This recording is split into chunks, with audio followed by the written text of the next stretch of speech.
in Springfield. So don't push me, ain't Donald Trump trying to grab him by the... Said it was some Haitians, somewhere out in Springfield. Women doing cartwheels. Have you seen Garfield?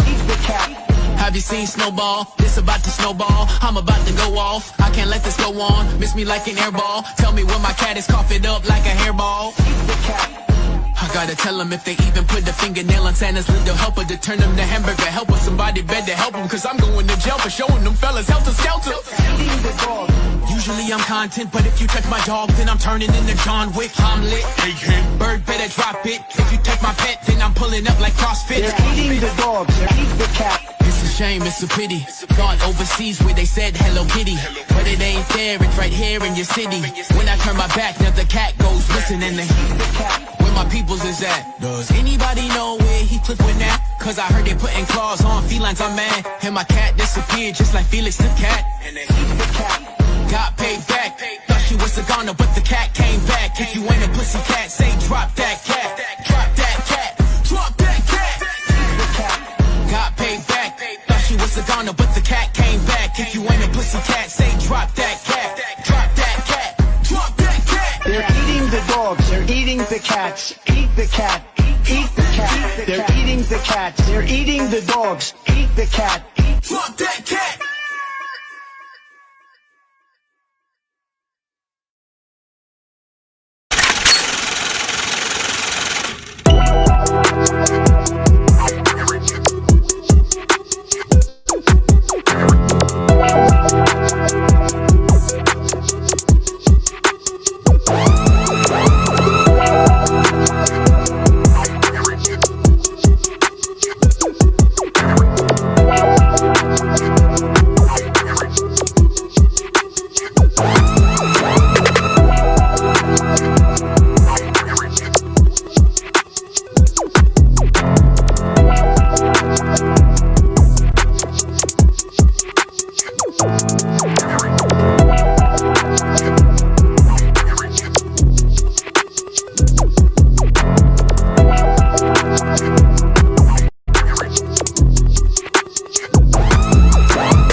run.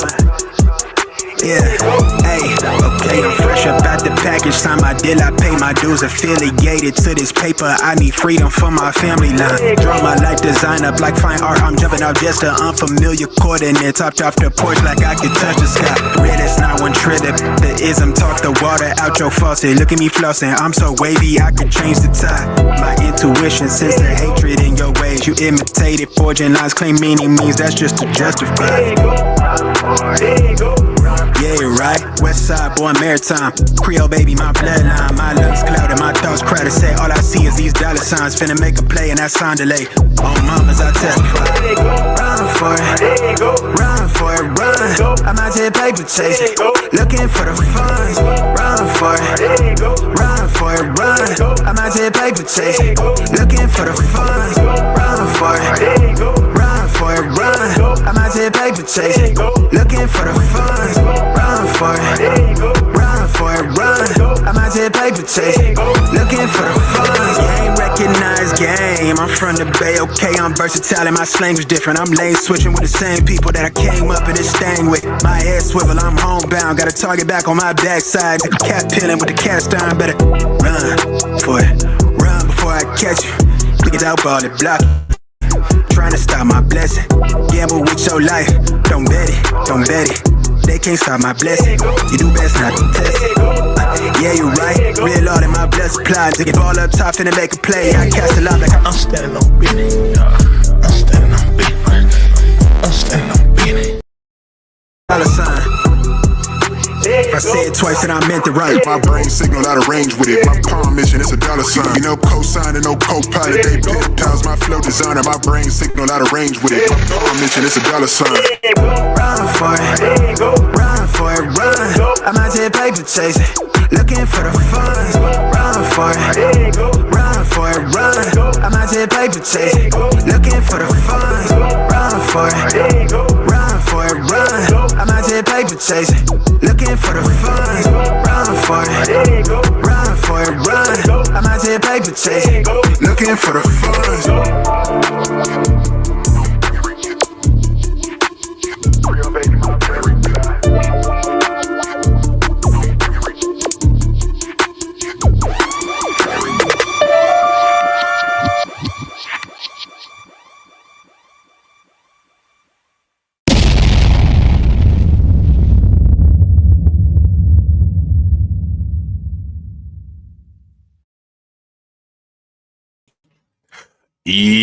Yo, what up, y'all? It's your boy Rob coming back at you once again with another live stream. So before we get started, you already know what to do. If you're not subscribed to the channel, make sure you hit the bell icon twice. Smash the like button, share this video out to all of your followers, and let's get it cracking. All right, so shout out to everyone who is in the building early. It's good to see each and every one of you. If you can hear me okay and everything looks and sounds good on the screen, please give me a thumbs up or a radiation emoji in the chat. If you cannot hear me or things are looking and sounding kind of bad, please give me a thumbs down. If you cannot understand me, y'all need to bounce because you ain't of caliber. You know what I'm saying? Shout out to everyone who is here. Shout out to my man AB Promotions. What's good with you, bro? Make sure y'all show my man AB Promotions some love for the off-rip ducats. Definitely appreciate you, bro. Shout out to my man Black Free Thinker. Please make sure you guys do exactly what Black Free Thinker is saying. Leave a like on both streams. If you don't, somebody else will. It's all good. All right. Shout out to my man Cameron Jones. What's good with it, bro? Good to see all of y'all. All right. So, question: how many people bought Circle stock?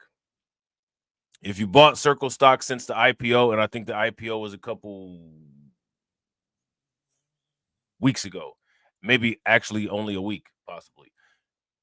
The price is up about 500%. It IPO'd at around $30. It's now at about $250. So there's that, right? There's that. That's all I got to say on that, right? Next, what we're going to do is we're going to provide some more Bitcoin superior asset receipts. All right.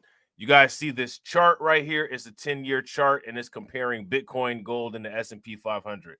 As you can see, the S&P 500 has returned 198% over 10 years. Gold has returned 99% over 10 years, and Bitcoin has returned 254,905% over the past 10 years. And people still ask stupid questions about Bitcoin. Here's the easiest way to solve this query. Which of these three things has the highest 10-year return? Let me know in the chat. All right. Next, we're going to look at some more Bitcoin receipts. All right. Bitcoin versus traditional assets ROI comparison over 14 years. As you can see, the S&P 500 has given a return of 400%. Gold has given a return of 102%. Bitcoin has given an astronomical return, and I believe that this astronomical return is, let me see, there's 3 zeros there, 3 zeros there, 107 million%. I mean, at this point, I don't know what questions anyone would have. You know what I'm saying? But don't forget who and what we're dealing with. You know what I'm saying? So people are going broke. Love to see it.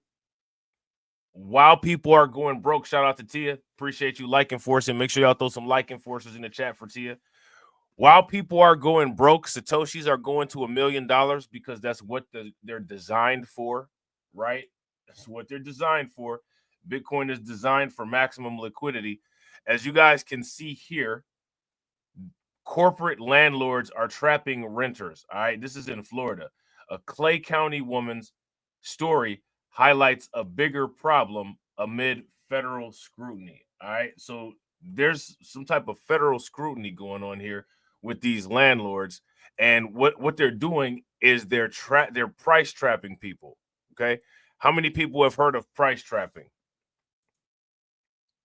If you guys have heard of price trapping, give me a thumbs up. If you haven't, give me a thumbs down. A lot of people who haven't heard of price trapping are probably victims of price trapping and don't know it. You know what I'm saying? So let me see. This actually froze up, so I'm gonna try to get it back here on the screen. All right, there we go. Let's check this out real quick. All right, here we go. Now, here's my question. If wages are going down and jobs are disappearing, how are people going to be able to afford places to live?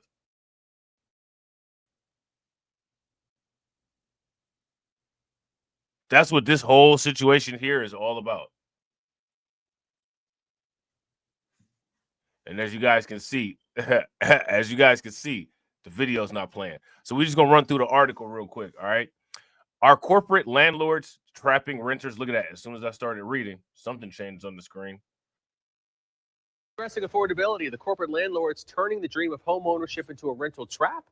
That's the question a Georgia senator's asking. He's launching an investigation into 4 companies he says are buying up homes and driving up prices, pushing the American dream farther out of reach.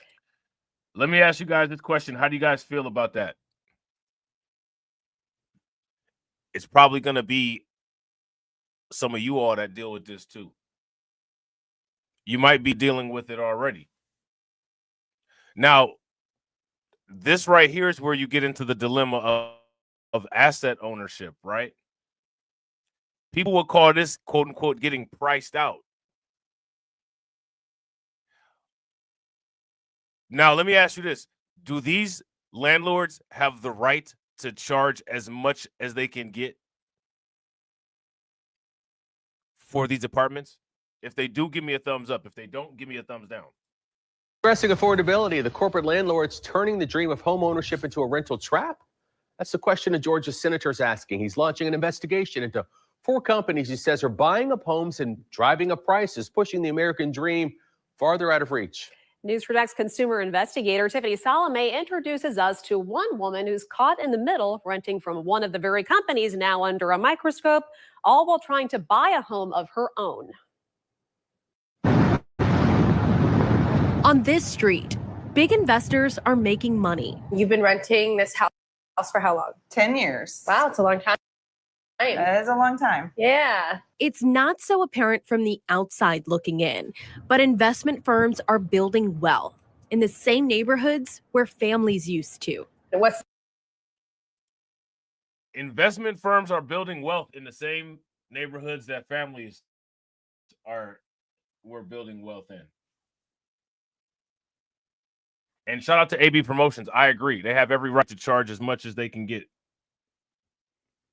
It's your job to be smart. It's not their job to save you money, right? So these investment companies are buying up all of the houses. We've talked about this before. BlackRock, State Street, Fidelity, all of these different companies are buying up all of the houses while people sit there idle, while people like you, people like this woman here are sitting here paying all this money in rent, which as long as they're paying the money in rent, they're getting trapped into staying at that house because they can never save up enough money to be able to get out. But who cares, right? Who cares? the situation now? Are you ready to get out? We are definitely ready to get out. Rebecca Jove is one of thousands of people in Jacksonville stuck in what she calls the rental trap. Excuse the mess. This is the guest bedroom, but we had a leak here probably 3 or 4 years ago. They had to cut a hole to get to the leak in the bathroom and never came to repair the hole in the wall that they cut. And underneath the sink here, they did fix the leak, but they did not fix the mold and the sinking of the idea, right? Shout out to AB Promotions. AB Promotions says the idea of the so-called American dream. The so-called Do you notice that the so-called American dream, it has nothing to do with wealth? People are chasing this to this day. They're chasing this. People going ham about it, doing all kind of political content, comparing themselves to other people. Here's one of the other people that people compare themselves to. This is what you want to chase down? This is what you want to chase down? You want to chase down being priced out of a house and living in an apartment that's so expensive that you're not able to buy a house? Hap at it, man. Y'all have fun with that. Keep on knocking at Trump's door. the That cabinet. is just like totally in the ground. Totally in the ground. It's just completely sunk in. So we can't even use it for storage or anything. So These are just a few of the issues Rebecca has had to deal with over the last few years while renting her home in Middleburg from Invitation Homes. She says she's also spent the last 4 weeks without a working AC. and you can't cook, you can't do your laundry, you can not mop. It's in the house than it is outside. The real estate investment company owns and manages. Hey, we got to ask this question, right? We got to ask this question. And we got to ask this question because it's 2024, right? We got to ask this question because it's 2024 and because Trump is the president. As a white woman living in Florida without an air condition, is her landlord guilty of an anti-white hate crime? Let me know in the comment section. Let me know in the comment section. Over 80,000 homes in neighborhoods across the nation, including hundreds of homes in Northeast Florida. How you would describe like your experience renting from Invitation Home for the last 10 years? So in the beginning, it was great. In the beginning, it was a good start. But the further that we got along, the more that you can see that it was, rent being jacked up every year, every single year for the last 10 years. We started off at a fair price and ended up paying far too much. So it has impacted our ability to actually get out and buy a house, which is what we are looking to do. Now, here's the question. What's the definition of a fair price? If you ask me, a fair price is a price that the consumer is willing to pay. Right? Let me ask you this. When capitalism, right? When we live in a system of capitalism, right? How is any price an unfair price? Like explain that to me. Explain that to me. A fair price is a price that's being charged that a consumer or a client is able to pay. Now, there's a difference between a comparable price and a quote unquote fair price. Now, if she's paying a non-comparable price, she probably should shop around a little bit more. But this idea of a fair price, any price that someone can pay under capitalism is a fair price, right? If you guys would agree, give me a thumbs up. If you guys would disagree, give me a thumbs down. So this term, this idea of quote unquote fair price, I don't know how legitimate it is. I don't know what side the fairness quote unquote belongs to, right?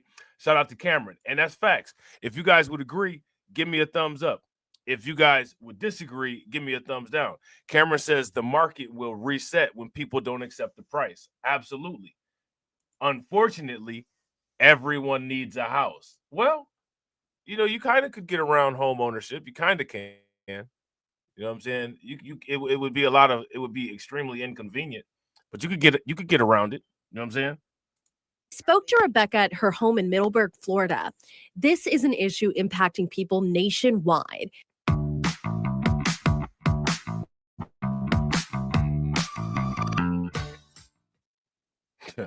Including in Georgia, where Senator John Ossoff has launched an investigation into large out-of-state companies purchasing single-family homes.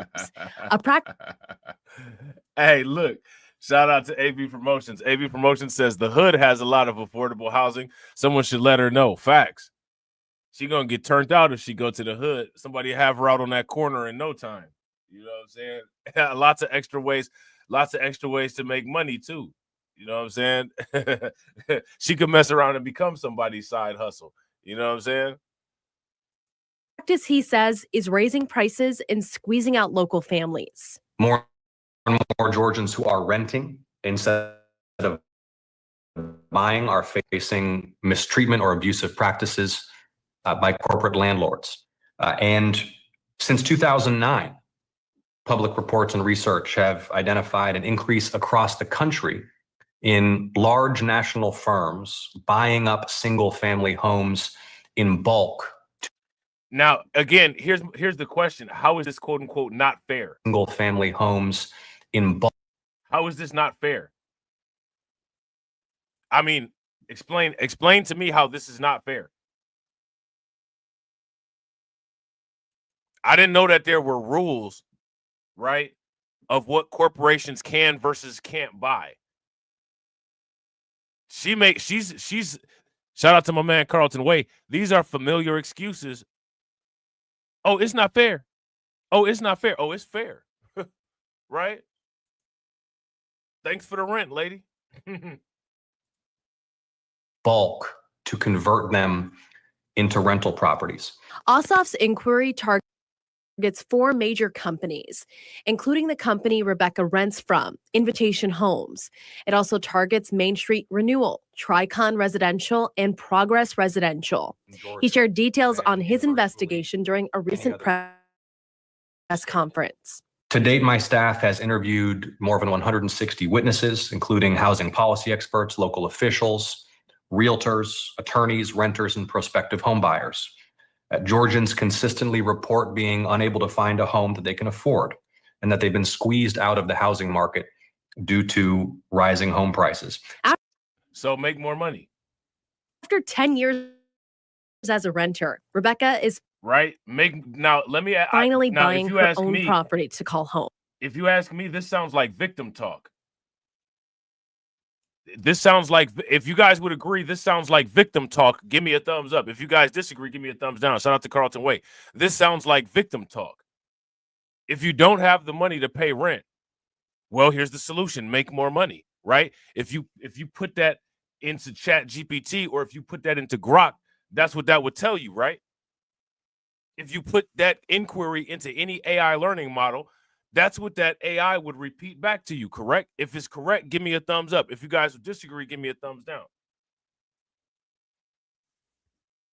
Shout out to everybody watching. I appreciate you guys. If you all haven't smashed the like button yet, please do me a favor. Smash that like button. Also, if you guys haven't hit the bell, please take a moment, hit that bell, and also please share the stream to your social media. Now, what I want you guys to understand is this public outcry sounds like similar pathetic complaints, crying about money. You guys heard similar complaints to this before? You hear them all the time. Go search on YouTube. You'll find some. We can't afford this. We can't afford that. But we just raised this amount of money for X, Y, Z. Everybody's crying the same tears. Everybody's lying, regardless of what side of the tracks they're on. They're irresponsible and they're lying. Shout out to Carlton. Carlton said I had a friend years ago say the same thing to me, make more money. So you start buying Bitcoin and now you got more money than your boy. The world stays correct, right? The world stays correct. Being unable to find a home that they can afford.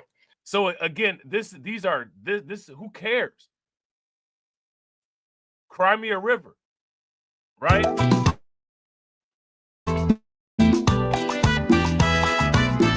Cry me a river. Listen to this. These sound like familiar complaints. Carlton know about these complaints.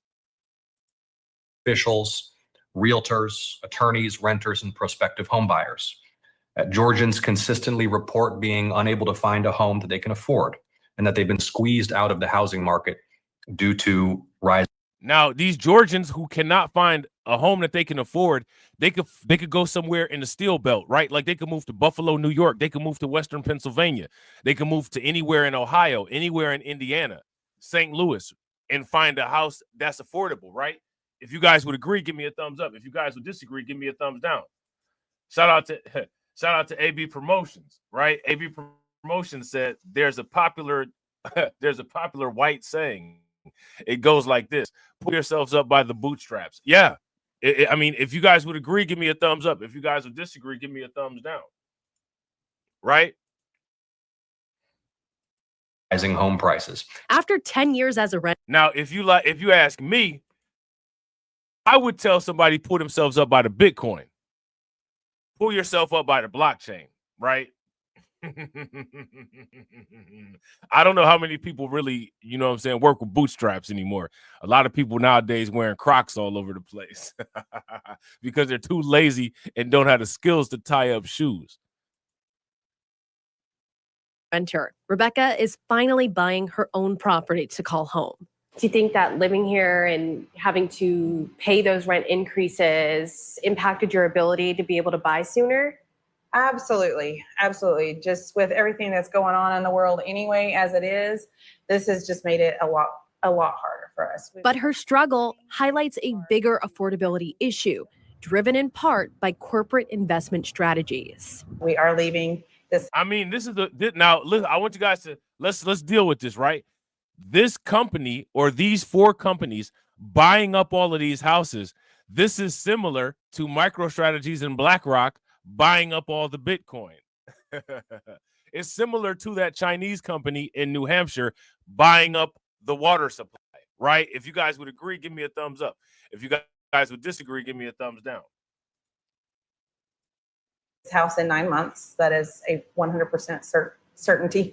So it has impacted us in a lot of ways, but other than that, it's just been a very, very long road. Reporting in Middleburg, Tiffany Salome, Channel 4, the local station. All right. Yeah. The local station. All right. The local station better be careful before they find a corporate building under alternative management. Right? Shout out to the unemployment line.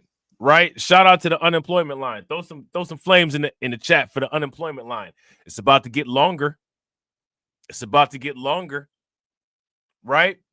Shout out to John Guillory. Make sure y'all throw some flames, some radiation emojis, some ducks in the chat for John Guillory for dropping this article in the Discord. All right.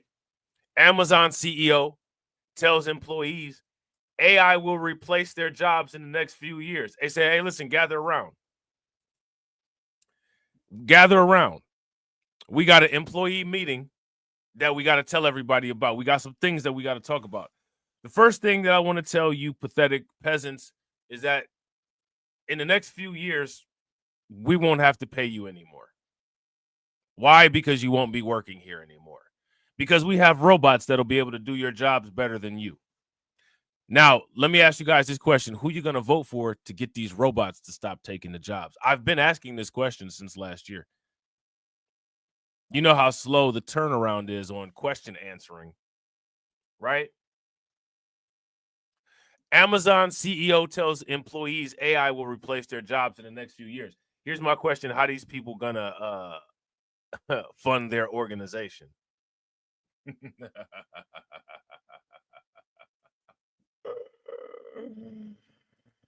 Yeah, shout out to Black Free Thinker. Black Free Thinker says, hard for me to hear about housing too expensive when Taylor Swift and Beyonce were making records amount of money during their respective tours. Right. I mean, Elon Musk has a house.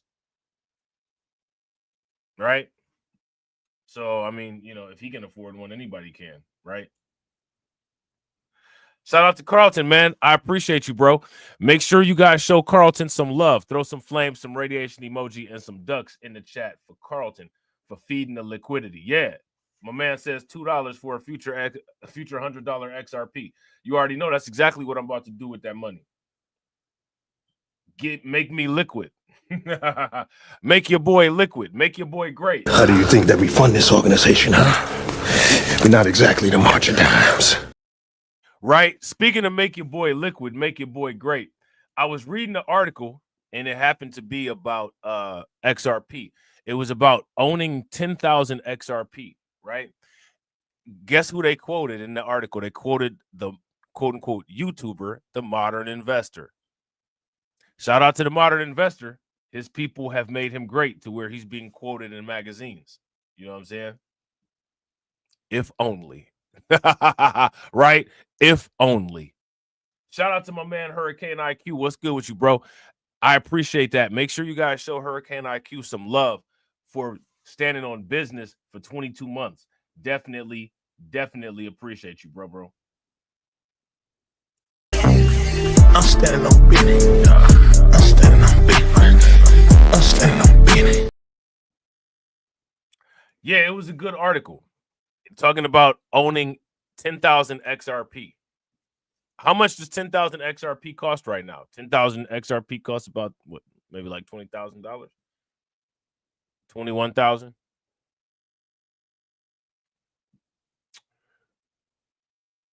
I've seen some articles that say 1,000 XRP, quote unquote, could possibly be a path to prosperity in the future. Right now, we talk about cryptocurrency a lot, but we also talk about other assets. Right. I've been saying since the IPO for people to buy Circle because Circle would probably go to $500 in the next 5 years. By the way Circle is moving, it might be at $500 by the end of the year. So, you know, when we have these discussions, right, and you have the Bitcoin, you know, critics come in and say odd arguments, right? Shout out to my man Carlton Wade. They come in with the strange flexes, right? We talk about other assets too. Circle is a stock. None of the people who watch the channel that have Bitcoin derangement syndrome, not a one of them went out and got any Circle stock. Now they're more than likely priced out. Let me ask you guys this question. Do you all feel bad? I hope not. Amazon CEO Andy Jassy said on Tuesday that he expects Amazon's corporate workforce to decrease in number in the coming years as AI takes over tasks. In a memo to staff, Jassy wrote that Amazon is already using or building over 1,000 generative AI services and applications, a small fraction of what the e-commerce giant will ultimately create. These AI agents can act on their own to conduct deep research, write code, and translate languages. Okay. This is going to be in the next few years. Amazon is applying AI to improve its internal operations. The company is utilizing AI agents in its warehouse to improve delivery speed and has infused its customer service chatbot with AI capabilities. He noted that AI has also allowed Amazon to put together more detailed product pages on its site. Okay. Amazon is applying AI to improve its internal operations. What that means is it's applying AI to improve its revenue. These new AI capabilities mean that Amazon needs fewer human employees, as will all companies in the future. The earth needs fewer humans, period. Right? Shout out to Carlton. Shout out to Wade. Shout out to Maine. What's good with it, bro? Shout out to Carlton. I appreciate you, bro. Make sure you guys show Carlton some love. Throw some flames, some radiation emoji, and some ducks in the chat for Carlton. Carlton emptying his cryptocurrency wallet into the chat. I like to see it. I like to see it. You know what I'm saying? If y'all don't make me great, ain't nobody gonna make me great. You know what I'm saying? Carlton said $5 for 2 XRP. Technically, this is a $200 donation. Technically, Carlton is being intelligently cheap. I like it. I like it. I like that. You know what I'm saying? Here go the thing though. If you really wanted to ball out, bro, you would get me like 100 million crow with knife with a $10 donation. Oh, on my Umar Bitcoin, on my Umar ungrateful Bitcoin griff. You know what I'm saying? Shout out to Carlton, man. Make sure y'all show Carlton some love. Throw some flames, some radiation emoji, some ducks in the chat for Carlton. And make sure y'all show John Guillory some love as well for the excellent article. All right. Make sure y'all show both of them some love. I appreciate y'all. How do you think that we fund this organization, huh? We're not exactly the March of Dimes. Hey, they're going to need the March of Dimes after Amazon get through firing everybody. Jassy stated that Amazon builds more AI agents to take over tasks in its business units. The company will make cuts to its human workforce. Now, I want you guys to run it down the line for me, all right? The last couple streams, how many companies have we said are going to be trimming their workforce? We talked about Walmart with the drone delivery service, right? We talked about that factory in Vancouver that's shutting down, right? We talked about Paramount cutting out all these employees. How are people going to make, and people are literally, when you talk about this type of content, people act like it's not an urgent situation on dealing with money. There's economic crisis on the horizon, rising inflation, rising unemployment, artificial intelligence. I told you guys the immigrant issue is only one piece of the puzzle. But for some reason, people only got attention for the immigrant issue. They don't have any attention for this. And if you ask me, I believe it's because of the complexity. If you're simple, it's difficult for you to understand or explain complex ideas. You know what I'm saying? So now here it says we will need fewer people doing some of the jobs that are being done today and more people doing other types of jobs. Now, these other types of jobs are going to require some advanced education, programming, understanding of advanced AI models, machine learning technicians, all of this type of stuff.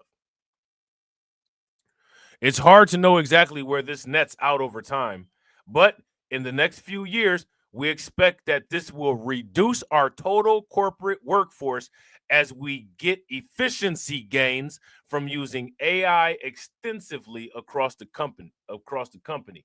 Now, if artificial intelligence provides efficiency gains system-wide, my question for everybody is, once AI is introduced, why does the planet need humans? Shout out to Carlton. Carlton says Google is letting people go too. Make sure if you guys come across any any article or any content about Google letting people go, make sure that you guys send it into the Discord. Any companies, any closings, any budget shortfalls, anything that shows anybody going broke, right? Send it to the Discord so we can make fun of these people in their hard time. Okay. Jassy advised employees to attend workshops and training on AI. Do you think they're going to do it? No. To use the technology wherever possible and to tap into AI to get more done with smaller teams.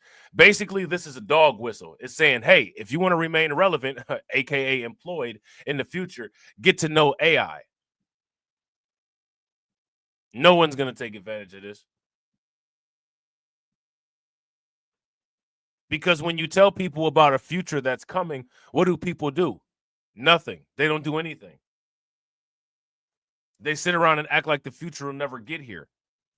So, he said employees who embrace AI and become conversant in it will be best positioned to help the company move forward. What that basically means is that they'll be best positioned to remain employed. Embrace artificial intelligence.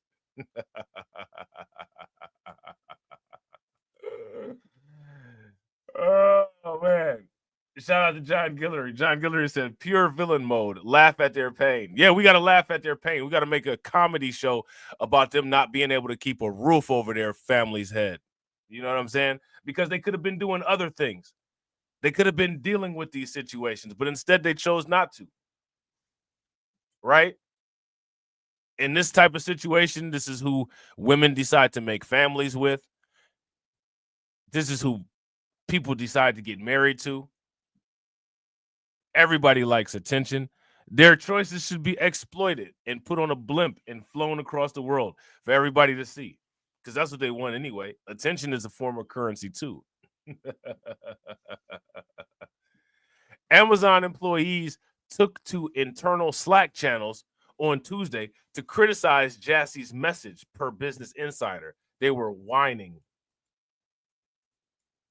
In dozens of messages that reached thousands of employees, workers expressed hesitation about the reliability of AI. AI is more reliable than human workers.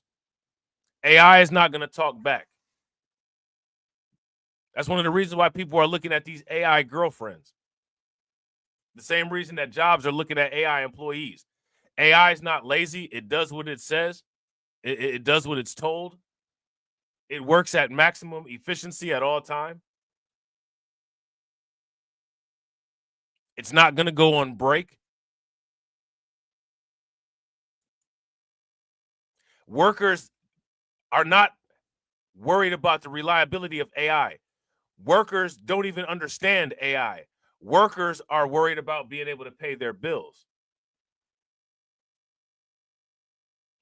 Any worker that expressed hesitation about the reliability of AI, just ask them the simple question, which machine learning model do you feel is the least efficient? They won't even be able to tell you what machine learning is. They're not worried about the reliability of AI. They're worried about being able to pay their rent. They're worried about being replaced. They fit into replace. Yeah, they are. They fit into replay. Yeah, they are. You know what I'm saying? Now, they telling you how not to be replaced, right? Embrace AI. Embrace it. Go give it a hug. Go give it a kiss. You know what I'm saying? Go embrace AI. Show AI some love. Take it out to dinner. You know what I'm saying? Become conversant in it. You want to keep your job. If you don't want to keep your job, cry about it on the Slack channel and resist the change that's ultimately coming anyway.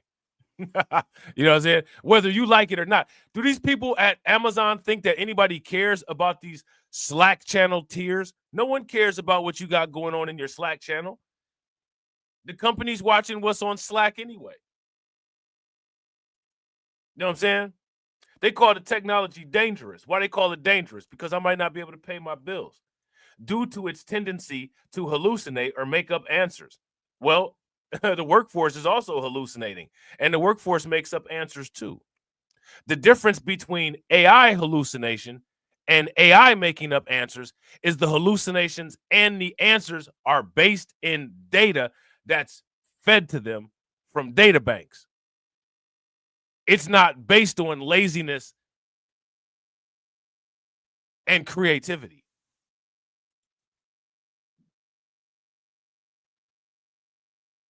You know what I'm saying? Others voiced concerns about possible layoffs in the coming years. Shout out to these people for being honest, because that's what they're really worried about. Now, if layoffs are coming, right, in the coming year, let's say you got 5 years to get ready to deal with AI, right? You got to do a human difficulty adjustment.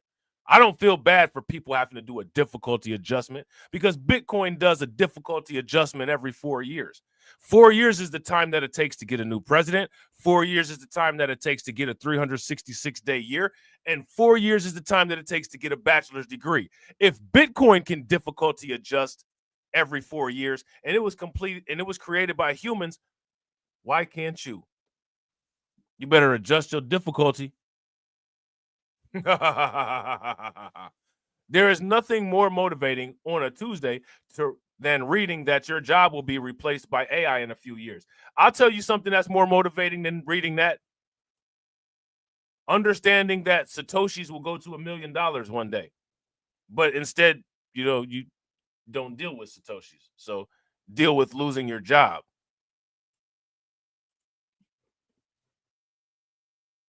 Right? You don't deal with Satoshis. So deal with losing your job. You know what I'm saying? Amazon has laid off more than 27,000 employees since the start of 2022 to reduce costs. Now, if Amazon is laying off 27,000 employees, why do people think that these layoffs are going to stop? Layoffs increase revenue. Let me ask you guys this question. When it comes to shareholders, what do shareholders vote on? Ways to increase revenue. So if they laid off 27,000 employees, at some point, they're going to lay off 30,000 employees, right? If you guys would agree, give me a thumbs up. If you guys would disagree, give me a thumbs down. The tech giant has made dozens of cuts this year to its communications and sustainability departments, devices and services unit, and books division. Well, we know why that is. People don't read. The company is also planning to invest heavily in AI this year, outpacing its peers. They're trying to get rid of as many employees as they can, as fast as they can. Now, if Amazon didn't want to do this, Amazon doesn't have to do this. No one's, putting a gun to Amazon's head and saying, do this. You know what company you don't hear about making any cuts? MicroStrategies. You know what company you don't hear about making any cuts? MetaPlanet.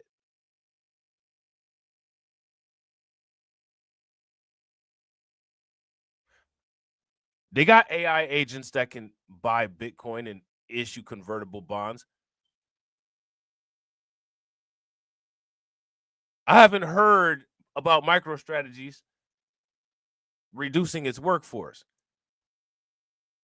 I haven't heard about MetaPlanet reducing their workforce. You want to know the difference between Amazon and MicroStrategies?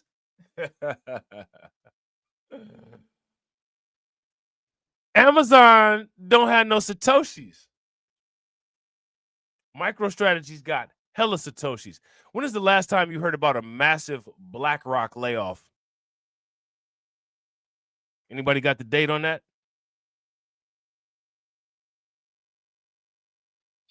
Why haven't we heard about a massive BlackRock layoff? BlackRock got hella Satoshis.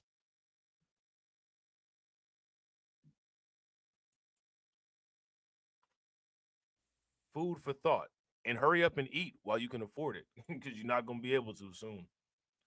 According to a quarterly earnings call in February, Amazon plans to spend about $105 billion in capital expenses this year, with the majority of expenditure going toward AI.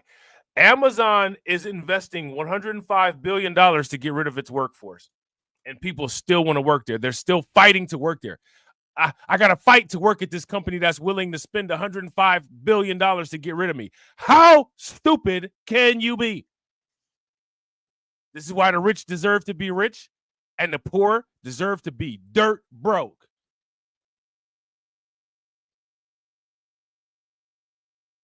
You know what I'm saying? In comparison, Microsoft is spending $80 billion on AI this fiscal year.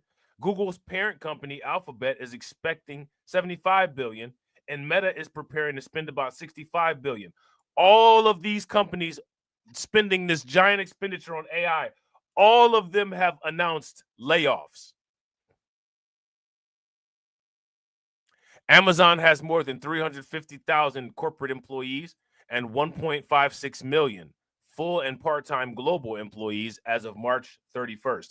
And in a shareholder meeting somewhere, somebody said, we have to reduce this amount of employees by X percent.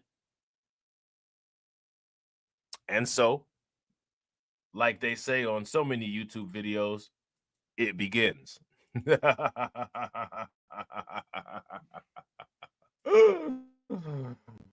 Shout out to Colorado, man. You know what I'm saying? Shout out to Brooklyn Queen. What's going on with the Brooklyn Queen? Shout out to Colorado. They got Trinidad Aragua taking the same way. In Florida, they got them companies taking over the real estate.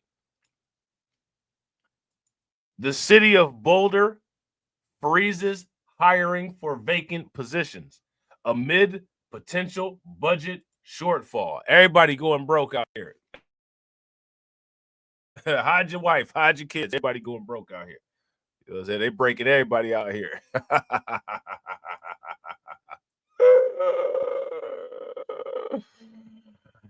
Had your wife, had your kids. They breaking everybody out here.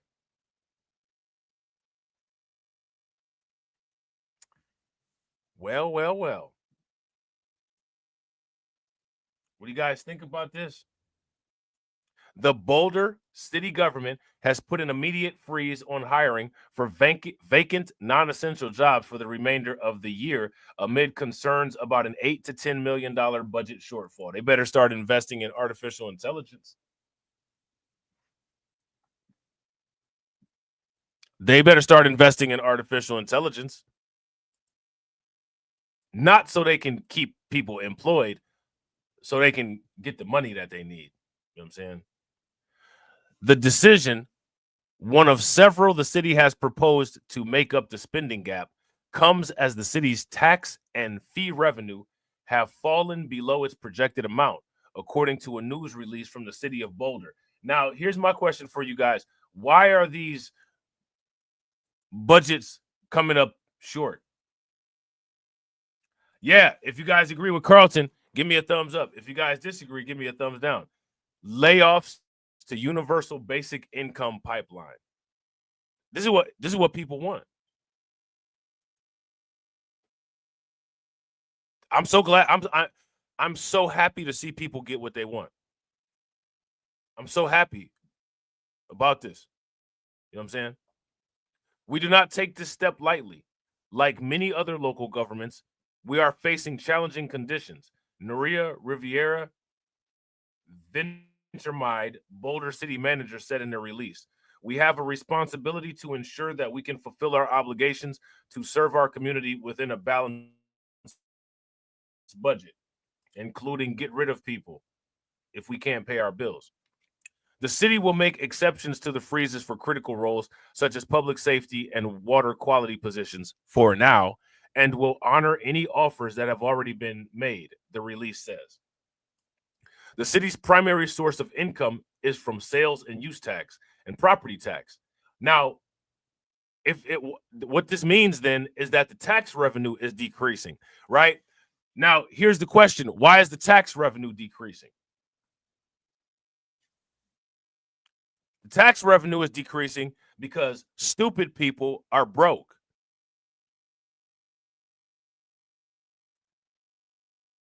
If you guys would agree, give me a thumbs up. If you guys would disagree, give me a thumbs down. The stupid contingent of taxpayers is broke. So guess what? No tax money, no tax revenue. But sources also include other fees, such as taxes on marijuana and electronic smoking devices, according to the release. The city's general fund, which covers many programs, including public safety, roads, parks, recreation centers, social service initiatives, and community engagement, is under the most stress due to shortfall, the release says. In addition to the hiring freeze, the city has asked every department to seek opportunities to underspend their allocated budgets for the remainder of 2025. They got a whole 6 months that they have to operate under budget, including the information that the budget increases are unlikely until 2026, according to that release. They're not getting any more money until 2026. The measure will prevent mass layoffs. Now, these measures are not going to work for long. Yeah, shout out to AB Promotions. AB Promotions says because people are not working. Let me ask you guys this question. Are people not working because they're lazy? Yeah, and kind of. Right? Kind of. Right?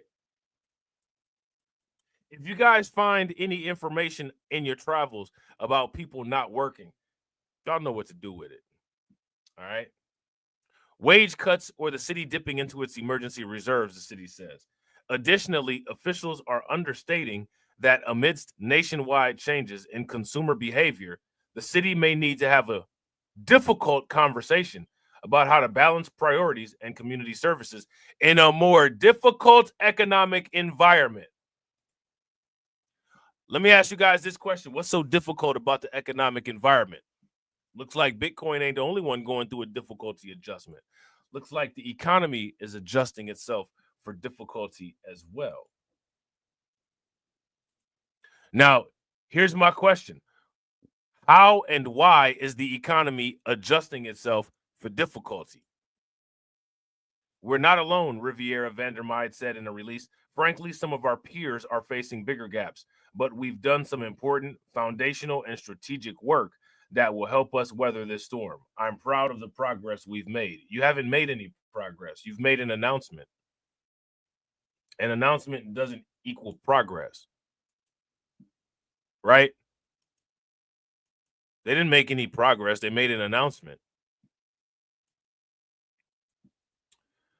Why are all of these cities going bankrupt? Why are all of these people going bankrupt? One of the main reasons why everybody is going bankrupt is because these people don't have any Satoshis. Let me ask you guys this question. When is the last time you saw somebody with Satoshis bankrupt?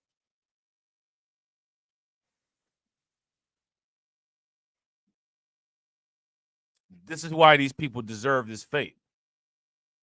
This is why they deserve no sympathy.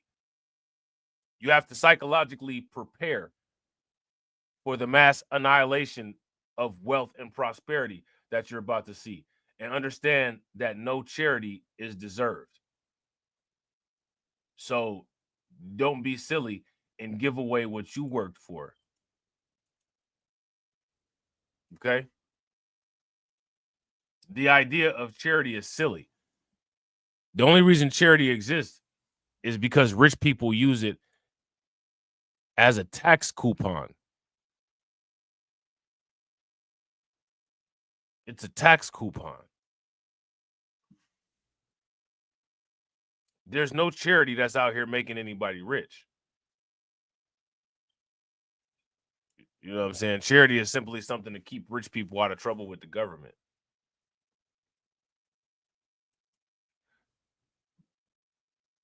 Could Area Township be the first in Ohio history to go bankrupt? Why are they going bankrupt?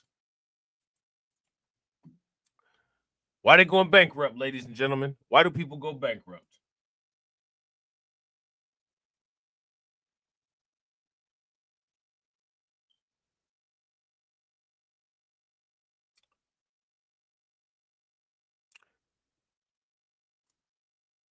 the problem. Miami Township doesn't have $45 million. The township has a large budget, but most of its revenue is tied to levies that must be spent on designated purposes. The township only has about $1.2 million in discretionary revenue, which it uses for staff salaries and parks. Looks like some people probably are going to end up getting laid off.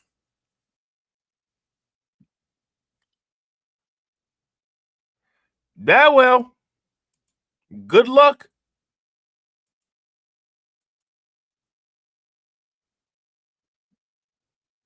Good luck.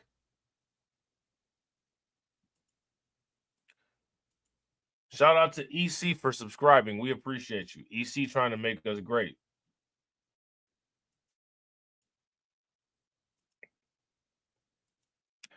Shout out to Arthur Hayes. We got an article here from the Daily Hold. All right. This is how the United States government plans on dealing with its budget shortfall. The U.S. government will, and this is allegedly, print, and this is looks like 9 trillion. Let's see, this is 1,000, 100,000, million, billion. Okay, 9 billion. The U.S. government will print $9 billion, says Arthur Hayes, which is why he believes a wave of cash will flow into Bitcoin and crypto. Okay. Listen, so right here, right, what we're doing is we're creating a roadmap to $1 million Bitcoin, right? This is part of the roadmap. We got institutional adoption as part 1, economic, macro and micro conditions as part 2, monetary policy, which kind of falls under macro and microeconomic conditions, I would say is part 2A. Okay. BitMEX co-founder Arthur Hayes believes the Federal Reserve is primed to inject massive liquidity into the U.S. economy. An interview on the Dave Lynn Report, right? Shout out to the Dave Lynn channel, right? I've told people they really should check that channel out. It's a really good channel. You know what I'm saying? How many people watch David Lynn? YouTube does this interesting thing with the algorithm where if you watch David Lynn and The Modern Investor, if you watch The Modern Investor in the morning, it'll automatically play a David Lynn video after The Modern Investor. You know what I'm saying? Now, you guys understand the constraints that I'm under, right? We all understand the situation, right? Our people won't make us great. So shout out to DJ Elmo. What's good with it, bro? So YouTube will never auto cue our content behind any of that.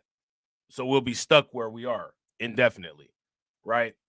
But for those who are looking for other insightful economic content, the David Lynn Report is a great channel, in my opinion. Everybody should watch that channel, okay? In an interview on the David Lynn Report, Hayes says that between now and 2028, liquidity in the realm of 9 trillion, oh, it was 9 trillion, I thought it looked like billion, will be injected into the U.S. economy, initially flowing into the traditional economic sectors before trickling down to risk assets such as Bitcoin. All right, now Bitcoin needs a $21 trillion market cap in order for there to be $1 million Bitcoin prices. All right. Shout out to Carlton. Carlton said, I just subscribed to David Lynn. I will check him out. Yeah, I really enjoy his channel. He's one of the, I watch his channel every day. Him, The Modern Investor. You know what I'm saying? And Money Rules, because we know Money Rules is the Modern Investor channel where he shows his face. Right. And I think the banks are going to free because they now don't have to hold all this equity capital against their treasury books. They can lend more into the real American economy. And so you're going to see the amount of loans going to manufacturing firms increase, which is, again, that's an increase in credit. And that will make its way to crypto as well. BitMEX co-founder says Bitcoin could skyrocket by around 139% from the current price by the end of the year. By 2028, and again, they had ChatGPT write this. You could tell there's errors. Hayes said Bitcoin could go up nearly tenfold. Okay. Now, if Bitcoin goes up nearly tenfold, a 10x, that's a zero at the end of where we already are, $1 million. Right? If you guys would agree, give me a thumbs up. If you guys would disagree, give me a thumbs down. If Bitcoin increases tenfold, right, it would be multiplied times 10. That's an extra zero at the end of 100,000. That puts us at $1 million, $1 million Bitcoin, right? So again, we're creating the roadmap and following the events that in theory should lead us to $1 million Bitcoin. Because when it comes to $1 million Bitcoin, it's all mathematical. Right? If you guys would agree, give me a thumbs up. If you guys would disagree, give me a thumbs down. So I think that we get to a $250, or I'm sorry, I think we get to a $250,000 Bitcoin by the end of the year. It will be bumpy along the way, obviously, but that's sort of my end of year target. And then $1 million Bitcoin. So we got to get to 250,000, of course. Numerical order, right? So there's that. All right. So now here it says, so Bitcoin has a fixed supply. It's obviously a much smaller market in terms of market cap. And so you have a lot of things chasing a very small door. Then the prices go up on the margin. And that's why Bitcoin has been the best performing financial asset in the last 15 years. And again, we already know this, right? Shout out to Carlton. We already know that Bitcoin has been the best performing financial asset in the last 15 years, unarguably, unless you're delusional and foolish, right? As a result of the evidence that we posted earlier, right? And since that claim was just made, we're going to repost all of that evidence, okay? We're going to do 100 assets versus Bitcoin, right? We're going to do 100 assets versus Bitcoin. So here we are. Let's get it cracking. Since June 18th of 2015, Bitcoin has returned 42,716.7%. The NASDAQ has failed and returned 284.1%. The S&P 500 has failed and returned 184.7%. And the XAU USD has failed even further at 121 or 124.1%. There's that. Next, 10-year comparison, right? S&P 500 has returned 198%. Gold has returned 99% or 9% only, right? Bitcoin has returned 254,905%. Yet and still, despite all this evidence, we will have people deny evidence because that's what they do. Bitcoin versus traditional assets, return on investment comparison over 14 years. Gold, 102%. S&P 500, 400%. Bitcoin blows everything out of the water, completely out of the water. Not only does Bitcoin blow everything out of the water, Bitcoin blows everything out of the water completely since year one. And it just continues to get even bigger. You know what I'm saying? Hey, shout out to the future investment. Feed the liquidity. I need to be liquid. You know what I'm saying? Shout out to John Guillory. John Guillory said $5 equals 0.004654 Bitcoin and will be about $465.4 in about 4 years at $1 million a coin, and 10 years, 10 million at 4,654. So I really just donated $4,700. Shout out to John Guillory for the $4,000 donation. Y'all know how it go, man. Y'all know how it go. We getting that Bitcoin, we getting them XRP, we getting that Solana, we getting that Ethereum, getting that Circle stock, we getting it all. How do you think that we fund this organization, huh? We're not exactly the march of dimes. We about to buy up your neighborhood and then overcharge you for rent. That's what we about to do. You know what I'm saying? We about to fund the AI that's about to destroy your job. That's what you get. I bet you listen then, right? I bet you listen then. Those people are so mean. Them people mean to themselves. Now, shout out to Cointelegraph. They have this article here. It says no one will sell their Bitcoin once it taps $130,000. I don't think that people really are into selling it now. You know what I'm saying? Now, the more people that hold, that's another pathway, the ancient Bitcoin pathway, right? To $1 million, right? We have all of these different pathways that are taking shape. So we just need a few events on each pathway to occur in order to catalyze the trajectory to $1 million Bitcoin. Our kids, right? Our kids will be the beneficiaries of $1 million Satoshis, right? How many people have seen the Bitcoin halving schedule? If you've seen the Bitcoin halving schedule, give me a thumbs up. If you have not, then give me a thumbs down. The very last cycle of the Bitcoin halving schedule is where I believe 1 Satoshi is the block reward, if I'm not mistaken. 1 Satoshi is the block reward. Currently, the block reward is about $300,000. It's about 3 Bitcoin. So at the very least, if Bitcoin never appreciates, which is going to have to appreciate anyway, what that's saying is that at some point, at the very least, a Satoshi would be worth $300,000. Now, this is in the distant future. This is generations down the road. This is why you have to lay out a financial plan for your family and instructions on what to do versus what not to do, and create legal pathways for if you have failures in your family that want to burn through all the money so that you don't let them do that. Right? If you guys would agree, give me a thumbs up. If you guys would disagree, give me a thumbs down. Yeah, shout out to AB Promotions. AB Promotions says nobody's selling the Bitcoin now. Facts. How many people in the comment section are selling their Bitcoin? If you plan on selling your Bitcoin today, give me a thumbs up. If you don't plan on selling your Bitcoin, then give me a thumbs down. Shout out to everybody watching. I appreciate you guys. If you all haven't smashed the like button yet, please do me a favor. Take a moment. Smash that like button. Also, if you guys haven't hit the bell, please take a moment, hit that bell, and also please share the stream to your social media. Bitcoin selling will peter off once Bitcoin's price moves above $130,000, says a crypto executive. And again, I got to go with what AB Promotions is saying.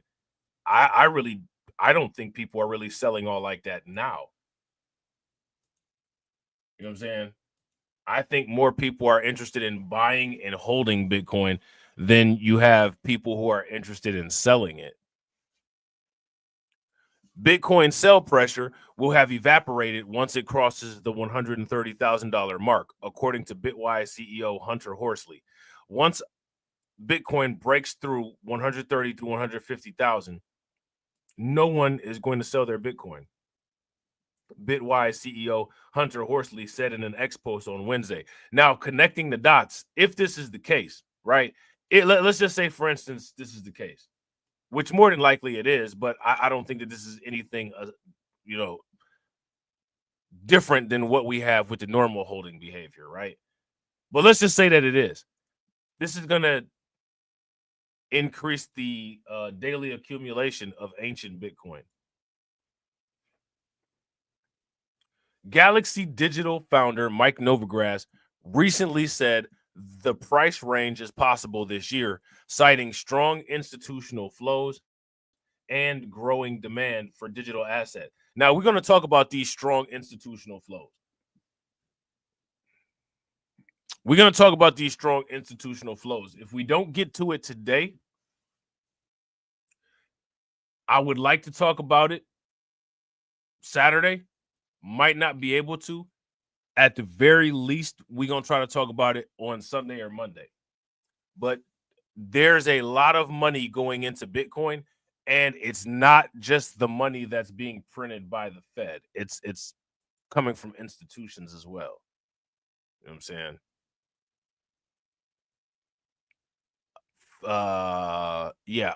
Let's take a look at this article real quick and then we'll go back. Okay. But this article kind of substantiates what I'm talking about.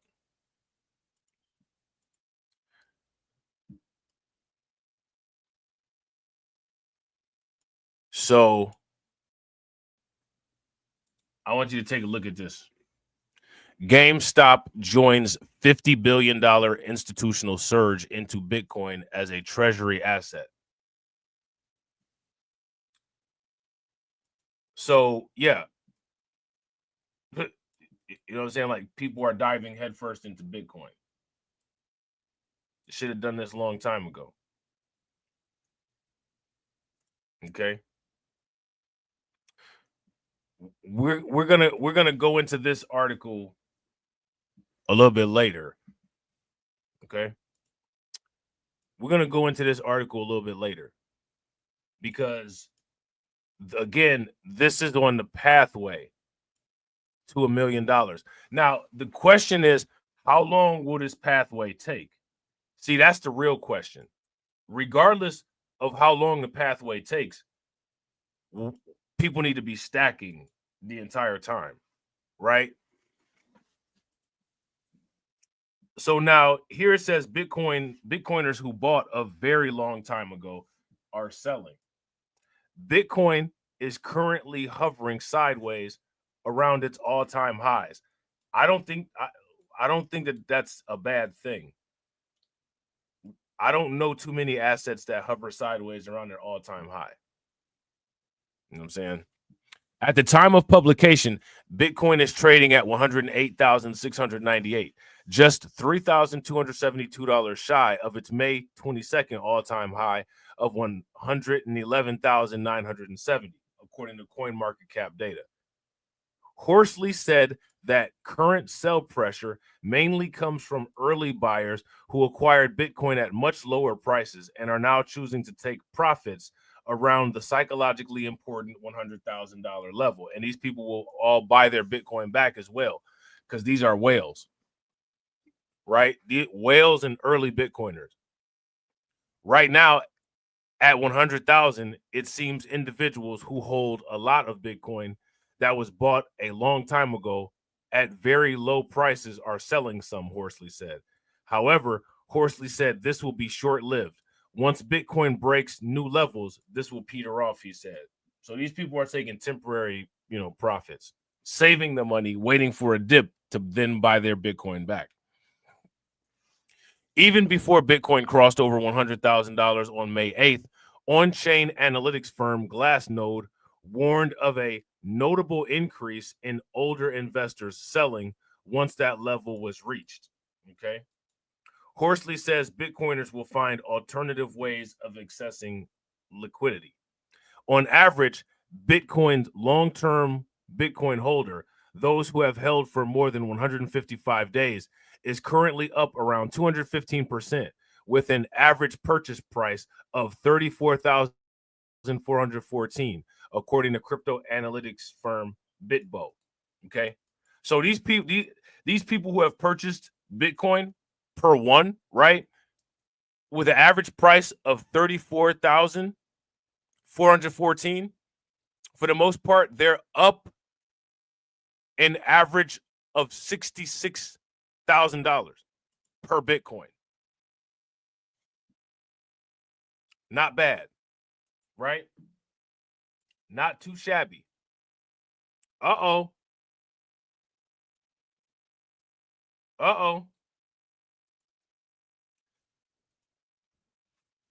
Tightening Bitcoin supply is the talk among the industry. What's the implications of the tightening Bitcoin supply? While the profit margin is large now, Horsley said that Bitcoin holders who need money in the future will find other ways to use their Bitcoin without selling it. And we know that one of the strategies that people have said or that people are doing is taking loans against their Bitcoins. So again, these people understand the idea is to get as much Bitcoin as you can, never sell it. Okay. And from there on, when people need liquidity, there you go. They're going to borrow from an ever-growing set of lenders, and their Bitcoin is going to appreciate faster than the interest rate on the loan money. And as a result of loaning against Bitcoin is almost guaranteed payback, the rates, in theory, should be extremely low. You know what I'm saying? Meanwhile, Cointelegraph reported that over-the-counter desks, which facilitate large off-exchange trades, are showing signs of tightening supply. Okay. Strategy's Michael Saylor recently echoed a similar sentiment. On June 10th, Saylor noted that approximately 450 Bitcoin are available for sale each day by Bitcoin miners, amounting to roughly $50 million at its current price. If that $50 million is bought, then the price has got to move up, Saylor said. At the current price level, it only takes 50 million to turn the entire drive shaft of the crypto economy in one turn, Saylor added. Okay. So yeah, man. What we're doing now is we're watching all of the predictions play out. Okay. We're watching all of the predictions play out. Okay. Now, let me see this. Hold on real quick. Institutional buyers, for the most part,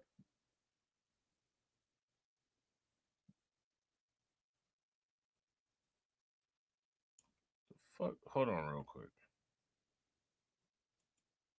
Institutional buyers, for the most part, are buying up all of the Bitcoin. Now, Cointelegraph, they got like some spam popping off here, and they got some type of Cointelegraph token that they're like trying to force people to get. So it's like this increasingly complicated pop-up ad that just won't go away. But guess what? We got it. All right. Centralized Bitcoin treasuries hold 31% of Bitcoin supply. Price manipulation, market manipulation, right? Centralized treasuries, including governments, ETFs, and public companies, now control approximately 668 billion of Bitcoin circulating supply. Now we got to run this down the line. How did this happen? How did this Bitcoin supply become centralized? How did it happen? Here's one way that it happened. When Bitcoin was priced for poor people, they didn't buy it. Or when Bitcoin was priced for poor people, they bought it and sold it. That's how it happened. As a result, who is it now that buys up all the Bitcoin? Institutions. Institutions are on an eternal Bitcoin buying spree that's never going to end. If you guys would agree, give me a thumbs up. If you guys would disagree, give me a thumbs down. Shout out to everybody watching. I appreciate you guys. If you all haven't smashed the like button yet, please do me a favor. Take a moment and smash that like button.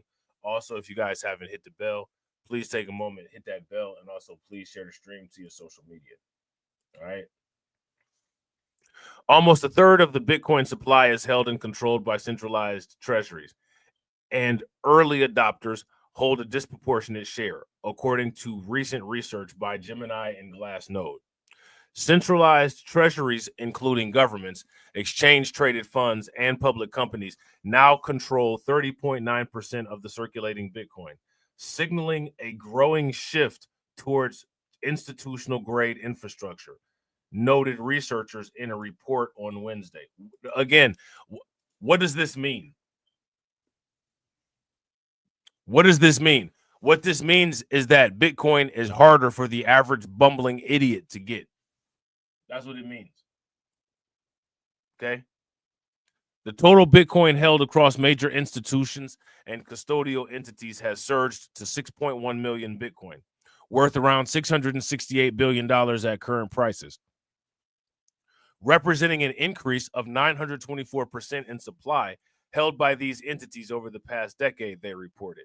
The surge in Bitcoin holdings by treasuries, governments, and institutional funds indicates that these entities view the asset as a strategic store of value, they stated. Okay. So, and again, you have people like debating this. There's nothing to debate. Like, this is actually happening.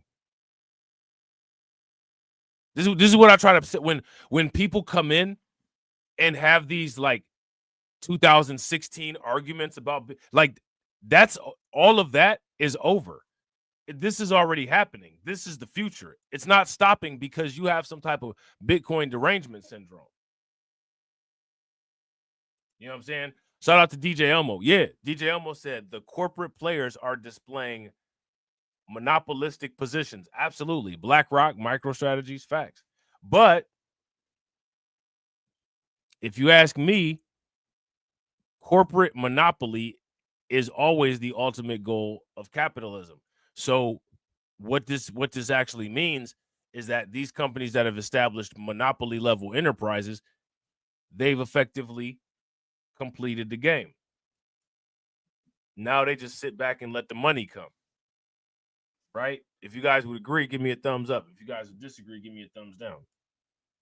During the same period, the spot price of Bitcoin has climbed from under $1,000 to over $100,000, reinforcing the thesis that institutions increasingly view Bitcoin as a strategic asset. Institutions view Bitcoin as a strategic asset. Everyday people are still asking stupid questions. They're still asking dumbass questions. None of these institutions are asking questions. These institutions are writing reports and giving memorandums to their shareholders, investors, and clients every day on why to buy Bitcoin and let them hold it. And poor people are still asking silly questions. Again, there's a reason why rich people are rich, and there's a reason why poor people are poor. A lot of it has to do with intelligence gap.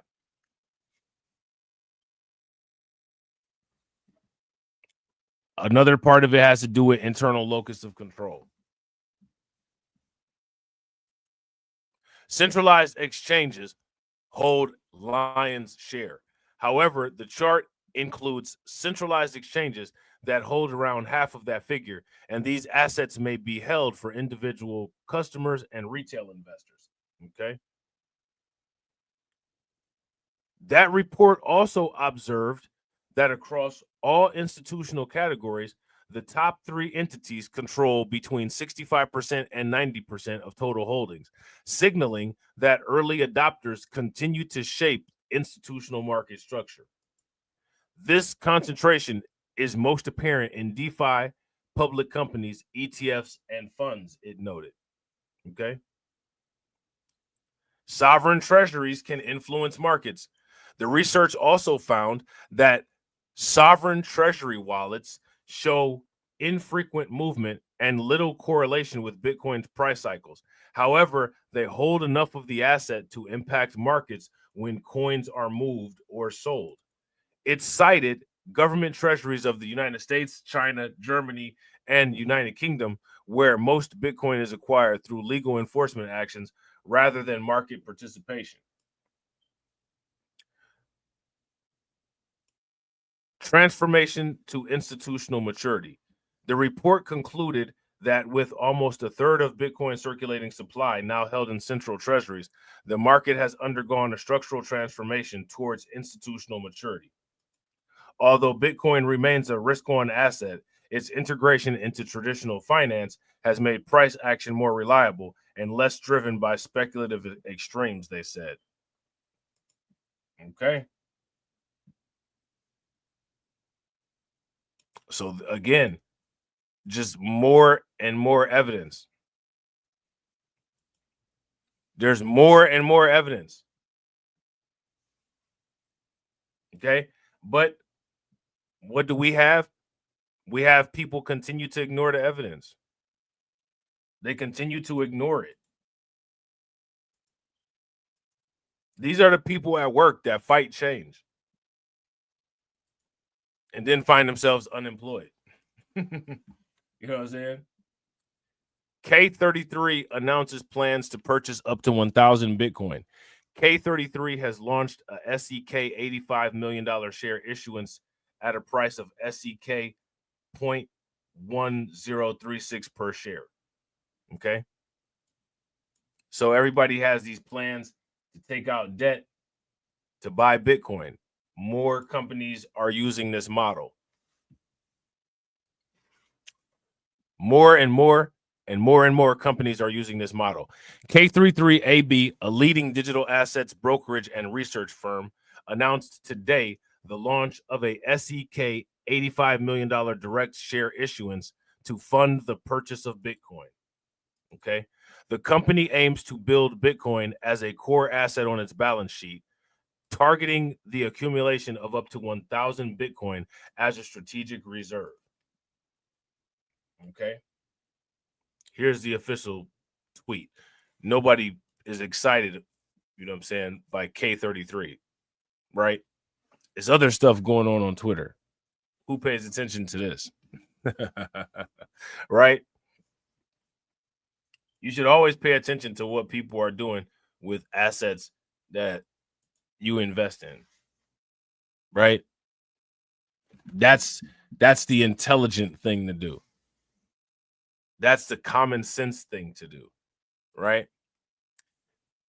The share issue priced at SEK 0.1036 per share is fully backed by existing shareholders and new investors. Proceeds from the raise will be used exclusively to acquire Bitcoin, supporting K33's accumulation strategy revealed in May. By acquiring Bitcoin, the company aims to strengthen its balance sheet, boost brokerage margins, launch new products, and attract more investors. This raise marks a major milestone towards our initial goal of acquiring 1,000 Bitcoin before scaling further. So they want to get 1,000 Bitcoin, right? And then scaling further basically means they're going to get more Bitcoin once they meet their initial goal. And when we talk about scaling, for the most part, that's when you talk about moving zeros. This is the same thing that I talk about. Get 10, get 100, get 1,000, get 10,000, get 100,000, get 1,000,000, get 10 million, right? This is how you're supposed to move. Base 10, logarithmic movements upward, right? To expand your value faster, okay? We strongly believe that Bitcoin represents the future of global finance and are positioning K33 to benefit maximally from this. Everybody's saying the same thing. Now, here's the question. Why do these people believe that Bitcoin represents the future of global finance?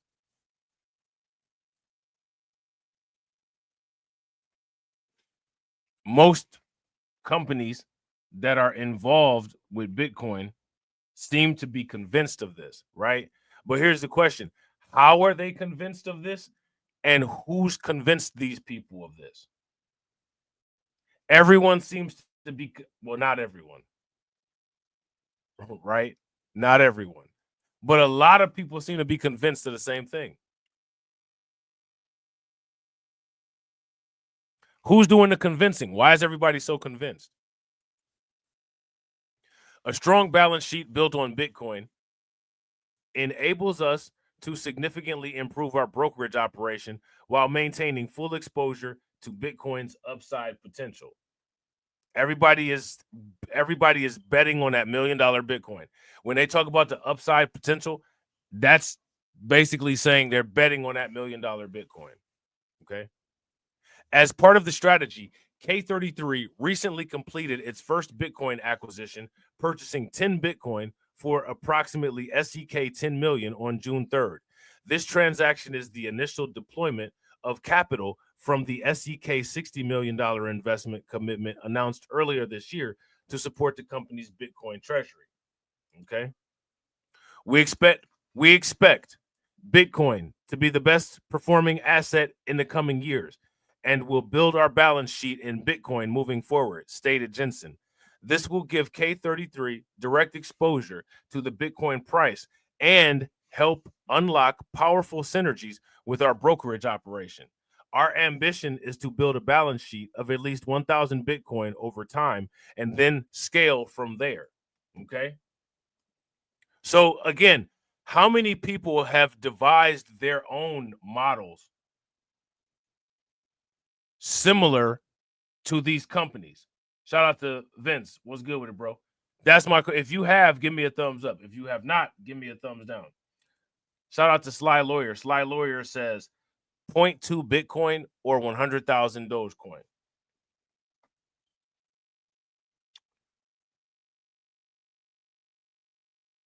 What do you guys think? Let Sly Lawyer know what you think as which one you should get, 0.2 Bitcoin or 100,000 Dogecoin. Now, here's my question. If you've been in crypto for an appropriate amount of time, you know what I'm saying, you might have 100,000 Dogecoin, right? You might have 0.2 Bitcoin too. You might have both of these, right? But which of them do you think has more value, or which of those do you think has the potential to have more value? You guys let me know in the chat. And also let me know the reason why. Good question, by the way. During its Q1 2025 report and strategic outlook presentation, K33 underscored the accelerating institutional adoption of Bitcoin. Again, poor people are not adopting Bitcoin. Shout out to L12. L12 says definitely 0.2 Bitcoin. If you guys agree with L12, give me a thumbs up. If you guys disagree, give me a thumbs down. Now, if Bitcoin 10x's, right? If Bitcoin 10x's, 0.2 Bitcoin would be $200,000 US dollars, right? If Dogecoin 10x's, how much in US dollars will 100,000 Dogecoin be?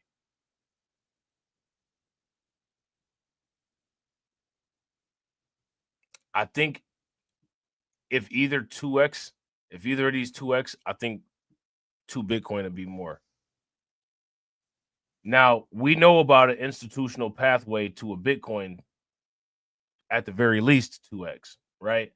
I'm not sure about an institutional pathway currently, or any type of guaranteed pathway to a 2x in Dogecoins. But the thing is that meme coins can increase very fast because they're extremely liquid and because they're so small in value. Shout out to DJ Elmo. DJ Elmo says 0.2 Bitcoin will have more value as it will be the benchmark for digital currency. I wouldn't disagree with that. If you guys agree with DJ Elmo, give me a thumbs up. If you guys disagree, give me a thumbs down. Shout out to everybody watching. I appreciate you guys. If you all have not smashed that like button yet, please do me a favor. Take a moment, smash that like button. Also, if you guys have not bell, please take a moment, hit that bell, and also please share the stream to your social media. All right. So yeah, more and more and more and more companies are adopting a Bitcoin treasury strategy. Right? Here's just another instance. I mean, it's just, you know what I'm saying? We'll just continue to just pay attention to all the rich people that are buying Bitcoin and keep asking the question, what's wrong with poor people? What's wrong with what's wrong with them? The blockchain group buys $20 million worth of Bitcoin. The blockchain group has acquired an additional 102 Bitcoin for approximately 17 million euros, which is $19.6 million, further expanding its position as Europe's first Bitcoin treasury company amid accelerating institutional adoption of Bitcoin reserves. Okay.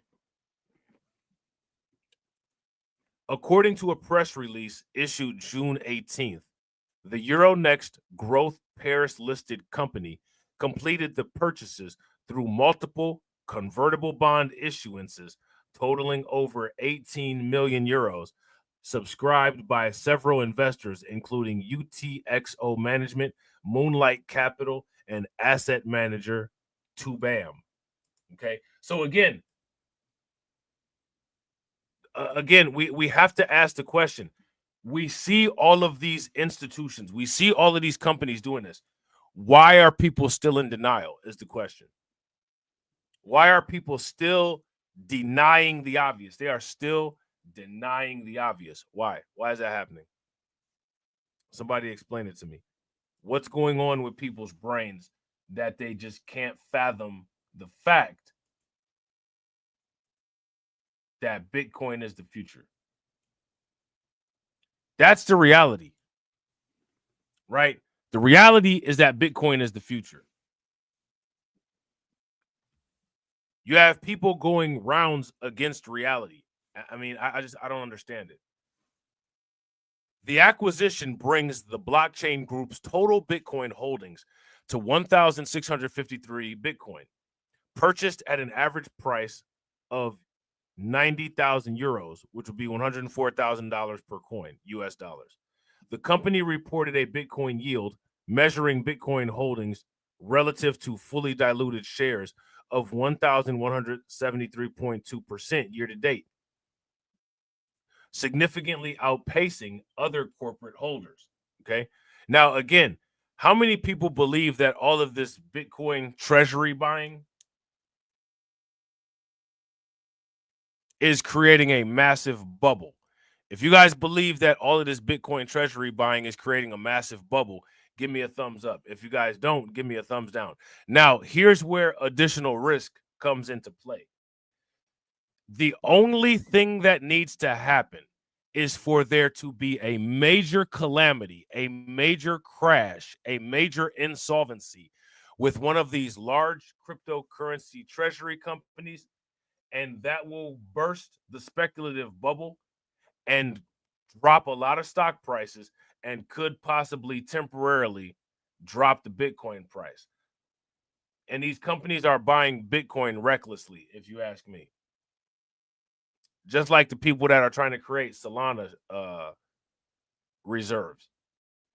Not saying that Solana is not a worthy reserve asset. We're just not clear on any of these strategies. And we're also not clear, which actually we can be kind of clear, but it's not currently clear whether Solana is going to perform like Bitcoin in the future on the balance sheet for a lot of these companies. These people are just doing this because they see MicroStrategies did real well with the Bitcoin strategy. And so you got other companies that are trying to say, well, we're going to make the next Bitcoin. We're going to make Solana the next Bitcoin. There's not going to be another Bitcoin.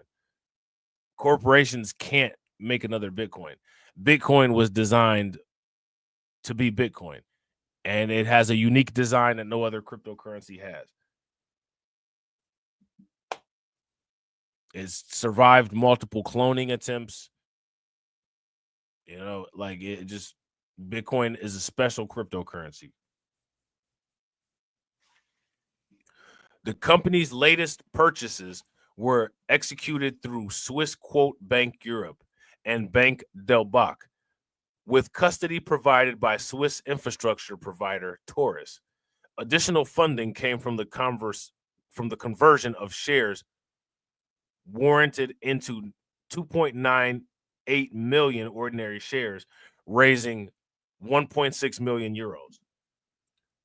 We're seeing unprecedented growth in corporate Bitcoin treasury strategies.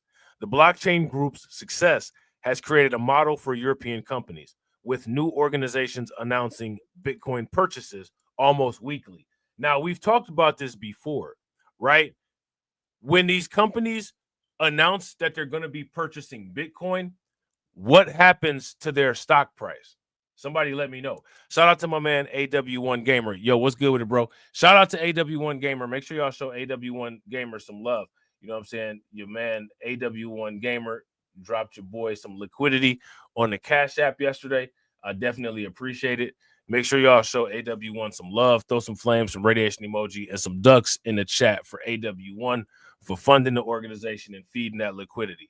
Definitely appreciate it. And make sure that you guys go and subscribe to BLR over on Twitch. All right. How do you think that we fund this organization, huh? We're not exactly the March of Dimes.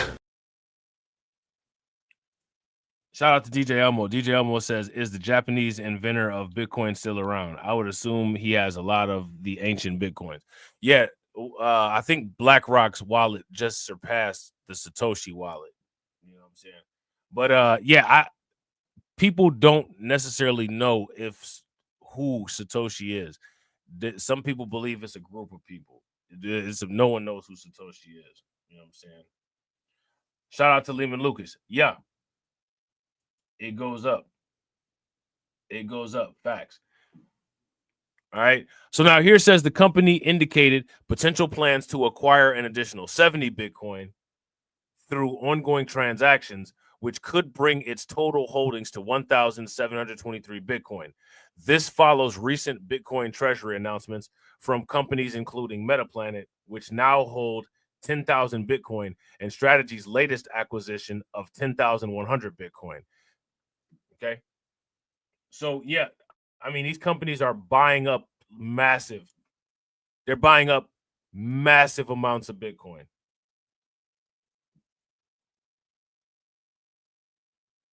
Massive amounts of Bitcoin. Okay. Shout out to my man Spencer. What's good with it, bro? Good to see you, man. Welcome back. Welcome back. And shout out to everybody again. I appreciate y'all. Gotta, you know what I'm saying? Gotta do the self-advertisement. Smash that like button. Hit that bell. Share the stream. All right. Bitcoin below $100,000 is now less likely. Difficulty adjustment, right? We got a difficulty adjustment going on. Bitcoin below $100,000 is now less likely as Bitcoin price eyes liquidity at $106,000. Now, as you guys know, we got a down day in the market today. Got Avalanche, you know what I'm saying, $17.48. Doge is at 16 cents. Solana's at $140. Yo, $140 Solana and Avalanche at $17. Not bad. Stewie at 273. Hey, feed your boy the liquidity. Shout out to Lehman Lucas. Lehman Lucas says, Rob, you the black TMI. I think TMI, at the very least, I think he might be mixed. He might be a black dude. I'm not sure of TMI's ethnicity, but I think it's a high possibility. At the very least, you know what I'm saying? At the very least, he could be a mixed fella. You know what I'm saying? So, yeah, man, Bitcoin below $100,000 is now far less likely, which means that it's far more difficult for people to get a Bitcoin. And it's going to be more difficult in the future, all right? Bitcoin price hovers around $105,000 on Wednesday. So as you guys know, this is an old article, and shows staying power as Bitcoin's chance of falling to $100,000 appears to be decreasing. New analysis suggests, all right?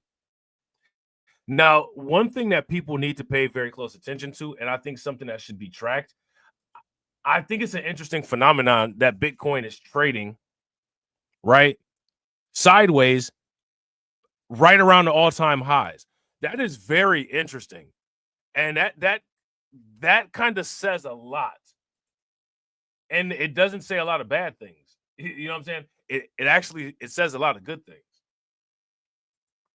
Bitcoin price consolidates around $105,000 as liquidity builds up above the spot price. A support/resistance flip at 106,000 is a must for bulls, as 100,000 remains a key level. Okay. Now, let me ask you guys this question. If you wake up tomorrow and Bitcoin is $95,000, what do you plan on doing? Somebody let me know what you guys plan on doing. if you wake up tomorrow and Bitcoin is $90,000?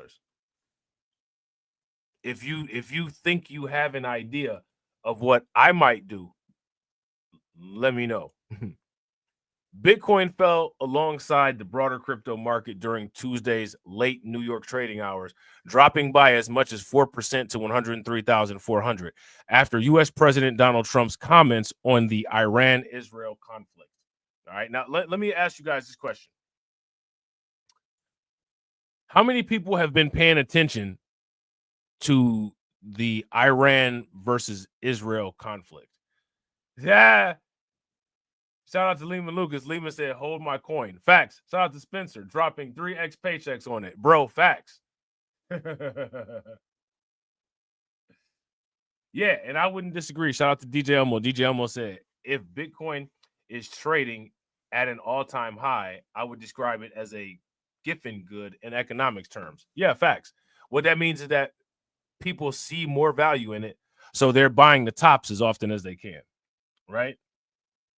Now, I want to ask you guys this question, right? How many people would like me to do some streams covering the Iran-Israel conflict? We've talked about geopolitical turmoil on this channel before, right?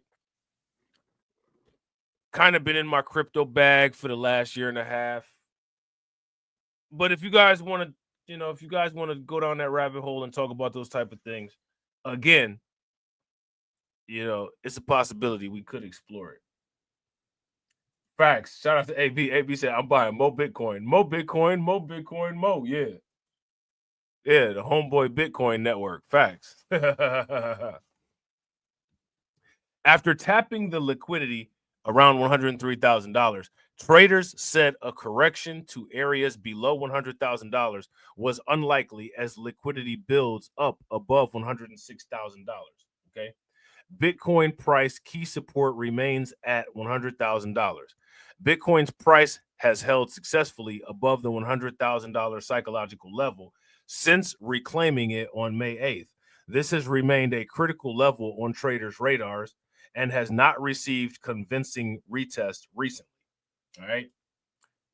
MN Capital founder Michael Van de Pope spotted Bitcoin hovering at around $104,400, saying that after being rejected from the $106,000 level, Bitcoin may drop lower to take the liquidity between $100,000 and $103,000. An accompanying chart shows $100,000 as the key level to watch on Bitcoin's 4-hour time frame. Losing this level could see traders look for entry positions below $100,000. Yeah. I wouldn't disagree with that, because if it hovers at $100,000, people are going to kind of sit there and say, well, maybe it'll dip down to like in the 90s. And as soon as it gets under 100, I'm going to get some. You know what I'm saying? Shout out to AB. AB says, I would love to dive into the conflict. So, yo, that's a bet. I'm going to try to make some time, and we're going to try to dive into the Iran-Israel conflict. All right. If you guys want that, if you're down with that, give me a thumbs up. If you don't want that and you're not down with that, then give me a thumbs down. Let me, make your voice heard. Right? Make your voice heard. Liquidation clusters pop up above $106,000. Several traders eye a potential upside liquidity grab with ask orders clustering above $106,000. The latest data from monitoring resource CoinGlass showed prices eating away bids around $105,000, with ask orders clustering between spot price and $109,000. All right. So, yeah, the likelihood of Bitcoin going below $100,000 now, it's kind of like that situation where it's not very likely. Okay. It's not very likely. Now, we got the ancient Bitcoin issue, right? Which we talked about yesterday. If you guys haven't seen the stream from yesterday, check out the stream. All right. Also, we're going to talk about this ancient Bitcoin issue a little bit more. We're going to actually look directly at the report that Fidelity put out. Okay.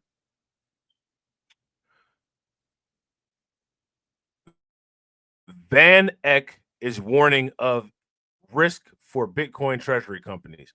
Now, why is that important? That is important because there was a finance expert that recommended companies that have Bitcoin treasuries, excuse me, buy at least 10,000 Bitcoin per month. Now, we got to pay attention to this number of buying 10,000 Bitcoin per month, because again, what is the magic number? The magic number is we need a $21 billion market cap for Bitcoin in order for us to get our $1 million Bitcoin. Right? We need a $21 million market cap. So Fred Krueger says Bitcoin treasury firms must buy like sharks. You need to buy 10,000 Bitcoin monthly to stay afloat. Now, let me ask you guys this question. How likely do you think that it will be that a lot of these companies will be able to keep up with buying 10,000 Bitcoin per month? Is that an easy task or a difficult task? They're going to have to raise money for that. A lot of these companies aren't that liquid. Okay. This guy's name is Fred Krueger. You know what I'm saying? Is he the Nightmare on Wall Street or something? You know what I'm saying? The dude's name is Fred Krueger.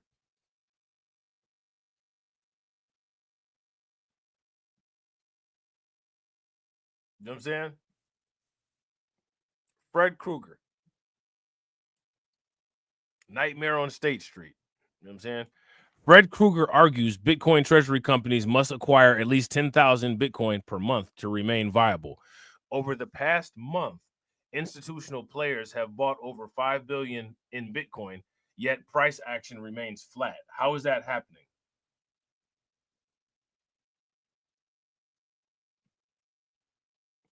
Again, we always ask this question. How is this happening? 1, 2, Freddy's coming for you. 3, 4, better buy some more.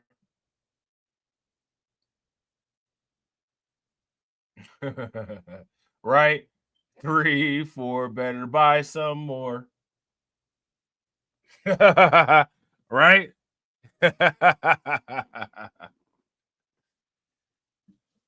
He coming in with the claws and the Michael Saylor mask, not the Michael Myers mask, the Michael Saylor mask. You know what I'm saying? Despite substantial Bitcoin accumulation by companies and ETFs, prices have yet to raise significantly. However, an expert believes that treasury-focused companies may need to maintain a minimum Bitcoin holding to ensure long-term survival. Okay. In his X post, Krueger said these companies need to purchase 10,000 Bitcoin every month to maintain strategic momentum. If they stop, the strategy fails.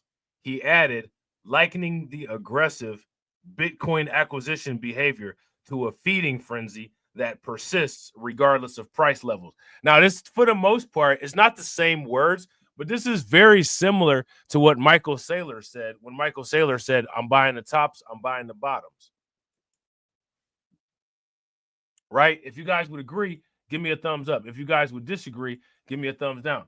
This for the most part, for all intents and purposes, is very similar to what Michael Saylor said when he said, I'm buying the tops, I'm buying the bottoms.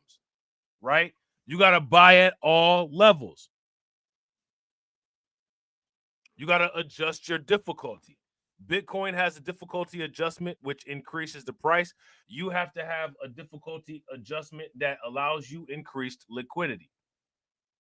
Right? So, right in the next line, he pointed to Michael Saylor's Bitcoin accumulation strategy for his company strategy, which has involved purchasing at least 10,000 Bitcoin every 2 months since 2024, being a blueprint emulated. Okay. Bitcoin treasuries.net data shows 3.44 million Bitcoin is held across various entities, including public and private companies, ETFs, custodians, governments, and smart contracts. ETFs and funds now hold the largest share, followed by public companies and governments. Over the past 30 days, Bitcoin held in treasuries rose 3.9%. All right. It raised 3.9%.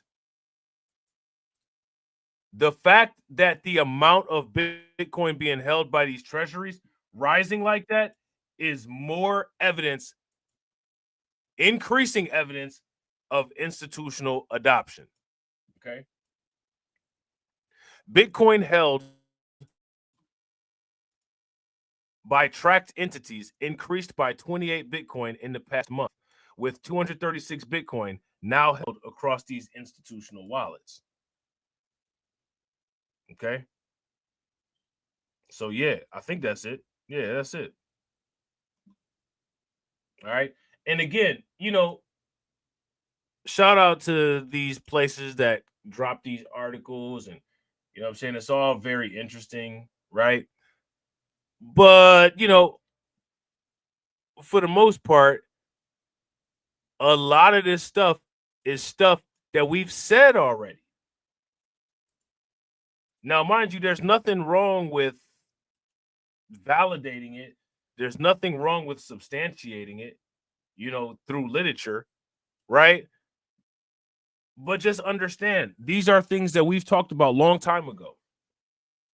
Watch the replayed content on the channel. If you're new to the channel, shout out to the people that are new. Watch the old content. We've been complaining about Ethereum since like 5 years ago.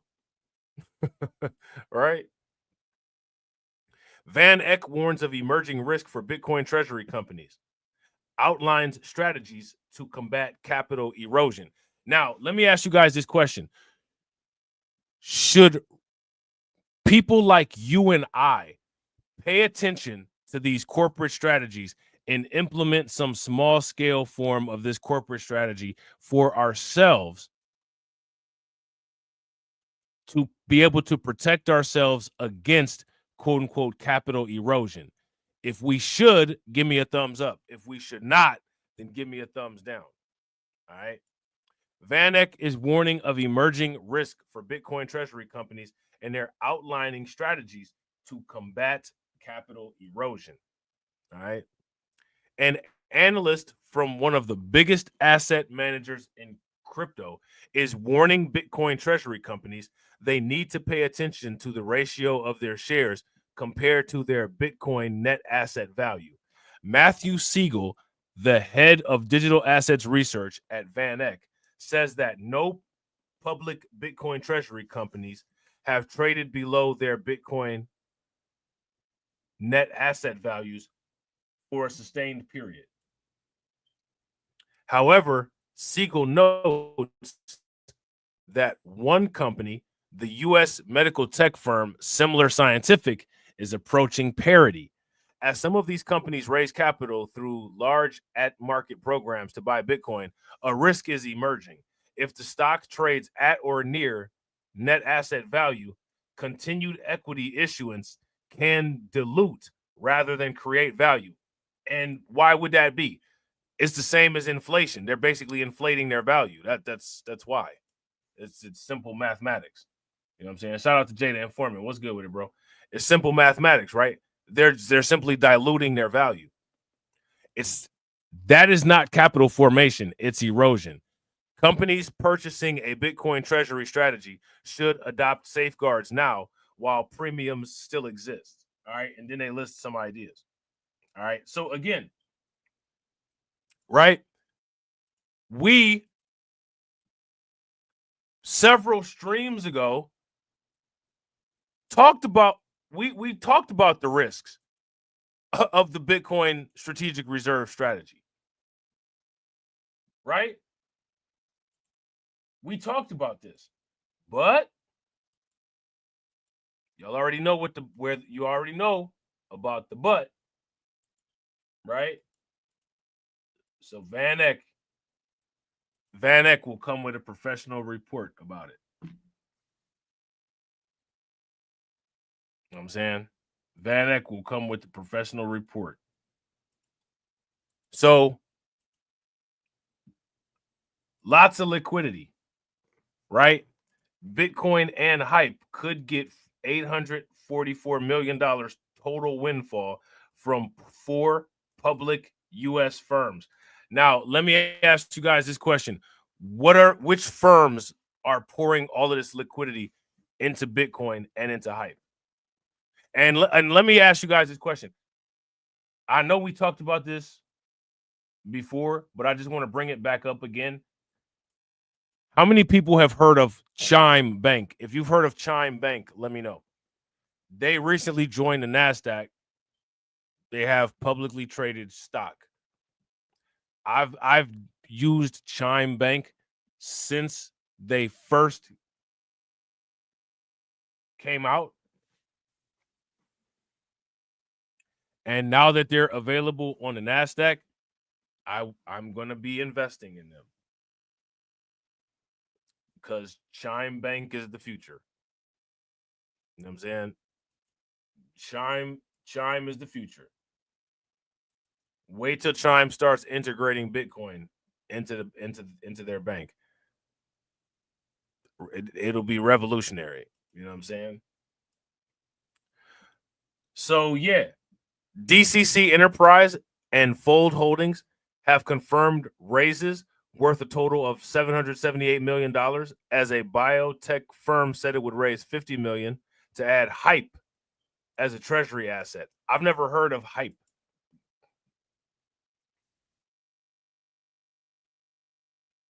I've never heard of the token called Hype. Is there anybody in the comment section that's familiar with the token called Hype? Is it something that's worth watching? I'm not too familiar with it. This is why I'm asking about it. So if you know anything about this token called Hype, let me know. We'll keep an eye on it. We'll follow it. We'll take some looks at it. We'll investigate it. We'll see if it's worth looking at or not. But apparently this company thinks that it is. And they're spending $744 million on it. At least 4 publicly traded U.S. firms announced on Tuesday that they would bulk up their crypto investments by a total of $844 million, adding to the number of corporations looking for a boost from Bitcoin and other cryptocurrencies. Okay. The largest raise on Tuesday was from the Hong Kong-based Heat and Eat meal seller, DDC Enterprise, which said that it had entered into 3 purchase agreements totaling $528 million, all of which will be used to expand the firm's Bitcoin holdings. Okay. The raise came almost entirely from a $300 million convertible note. Now, again, this convertible note issuance, that's something that MicroStrategies started for the most part, right? And now everybody is using this convertible note issuance as a way to trade worthless fiat for valuable Bitcoin. You guys see the hustle? This is the wealth transfer. It's actually a belief transfer. We're transferring our belief in the fiat currency into belief and value into Bitcoin. And we're doing it through raising convertible notes. So we're going to make you pay for our bet and our belief. Not bad, right? Not bad manipulation. A $200 million credit facility and $26 million equity investment. Dallas-based investment firm Anson Funds was the largest investor, while venture capital arm of Animoca Brands also made a large contribution. DDC set out on a mission to have the world's most valuable Bitcoin treasury and purchased its first batch of 21 Bitcoin on May 23rd in exchange for nearly 255,000 shares in a $2.28 million deal. Again, do you guys see how these people are getting all of this liquidity? If you guys see how these people are getting all this liquidity, give me a thumbs up. If you don't see how they're getting all this liquidity, then give me a thumbs down. DDC said it plans to buy 5,000 Bitcoin over the next 3 years, a target it could reach with the 528 million secured based on current prices. Okay. Bitcoin firm Fold raises $250 million for Bitcoin buys. Let me ask you guys this question. Are you all raising money for Bitcoin buys? And how are you raising money for Bitcoin buys? Because these companies surely are.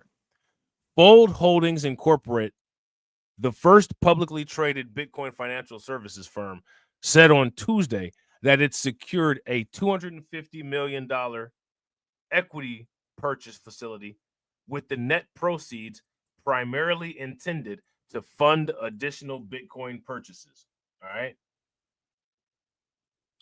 The agreement allows Fold to issue and sell up to $250 million in newly issued shares to fund the Bitcoin buys at its discretion, subject to a registration statement for the resale of the shares receiving approval from the Securities and Exchange Commission.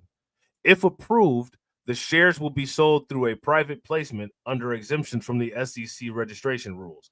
In a private placement, firms raise funds by selling securities to private investors instead of through a public market offering. Now, these are the people that get these stocks at very low prices.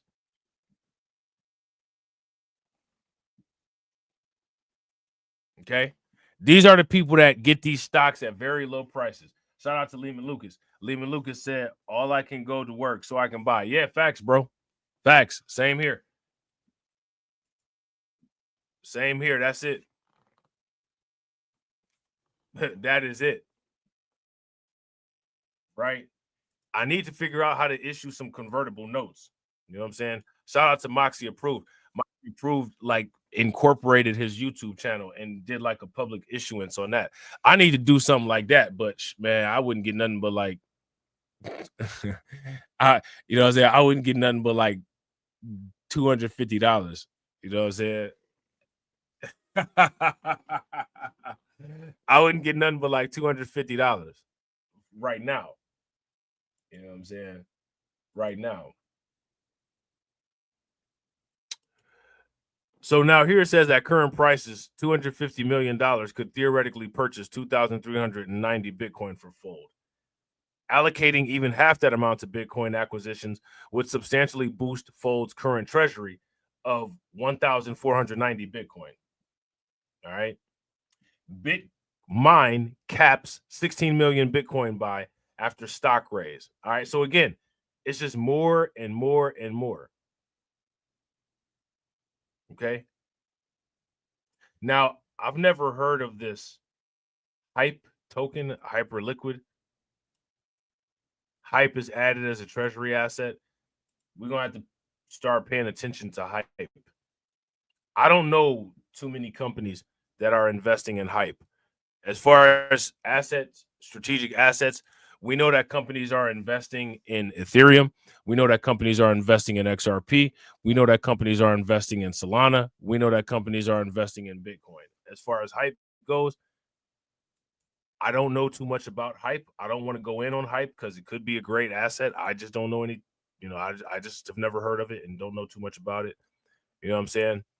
But we're going to definitely investigate it. And if there's value there, we're going to do like Bitcoin and absorb that value.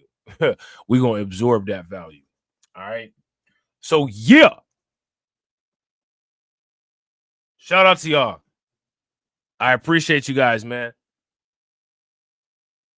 Very information dense stream.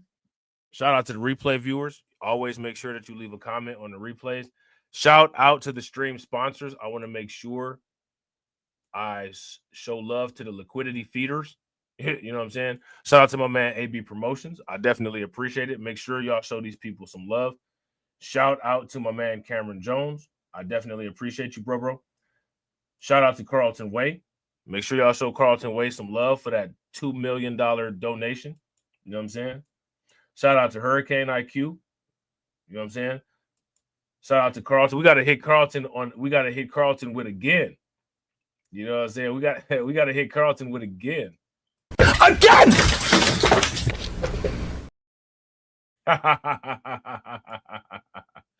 And shout out to my man John Guillory, man. I appreciate it. All right. And as always, ladies and gentlemen,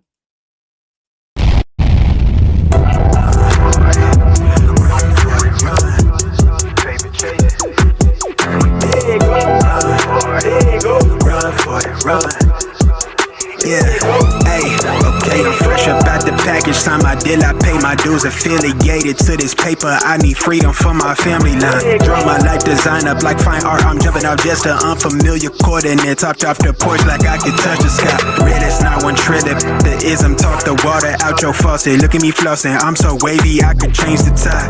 My intuition sense the hatred in your ways. You imitated, forging lines, claim meaning means that's just to justify. Yeah, right. West side, born maritime. Creole baby, my bloodline. My lungs clouded, my thoughts crowded. Say all I see is these dollar signs. Finna make a play and that sound delay. On mamas, I testify. Run for it, run for it, run. I'm out here paper chasing, looking for the funds. Run for it, run for it, run.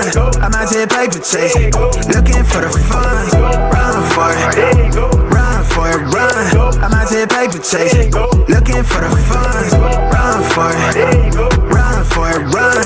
I'm out here paper chasing, looking for the funds. You ain't recognized game. I'm from the Bay, okay, I'm versatile and my slang was different. I'm lane switching with the same people that I came up in this thing with. My head swivel, I'm homebound, got a target back on my backside. The cat peeling with the cast iron, better run for it, run before I catch you. Niggas out ball it, block it, trying to stop my blessing. Gamble with your life, don't bet it, don't bet it. They can't stop my blessing. You do best not to test it. Yeah, you right. Real all in my blood supply. Dig it ball up top, finna make a play. I cast a lob like I'm Jalen, baby. No co-signing, no co-pilot. They pen pals, my flow designer. My brain signal out of range with it. My palm mission, it's a dollar sign. I said twice and I meant it right. My brain signal out of range with it. My palm mission, it's a dollar sign. You know, co-signing, no co-pilot. They pimp tiles, my flow designer. My brain signal out of range with it. My palm mission, it's a dollar sign. Run for it, run for it, run. I'm out here paper chasing, looking for the funds. Run for it, run for it, run. I'm out here paper chasing, looking for the funds. Run for it, run for it, run. I'm out here paper chasing, looking for the funds. Run for it, run for it, run. I'm out here paper chasing, looking for the funds.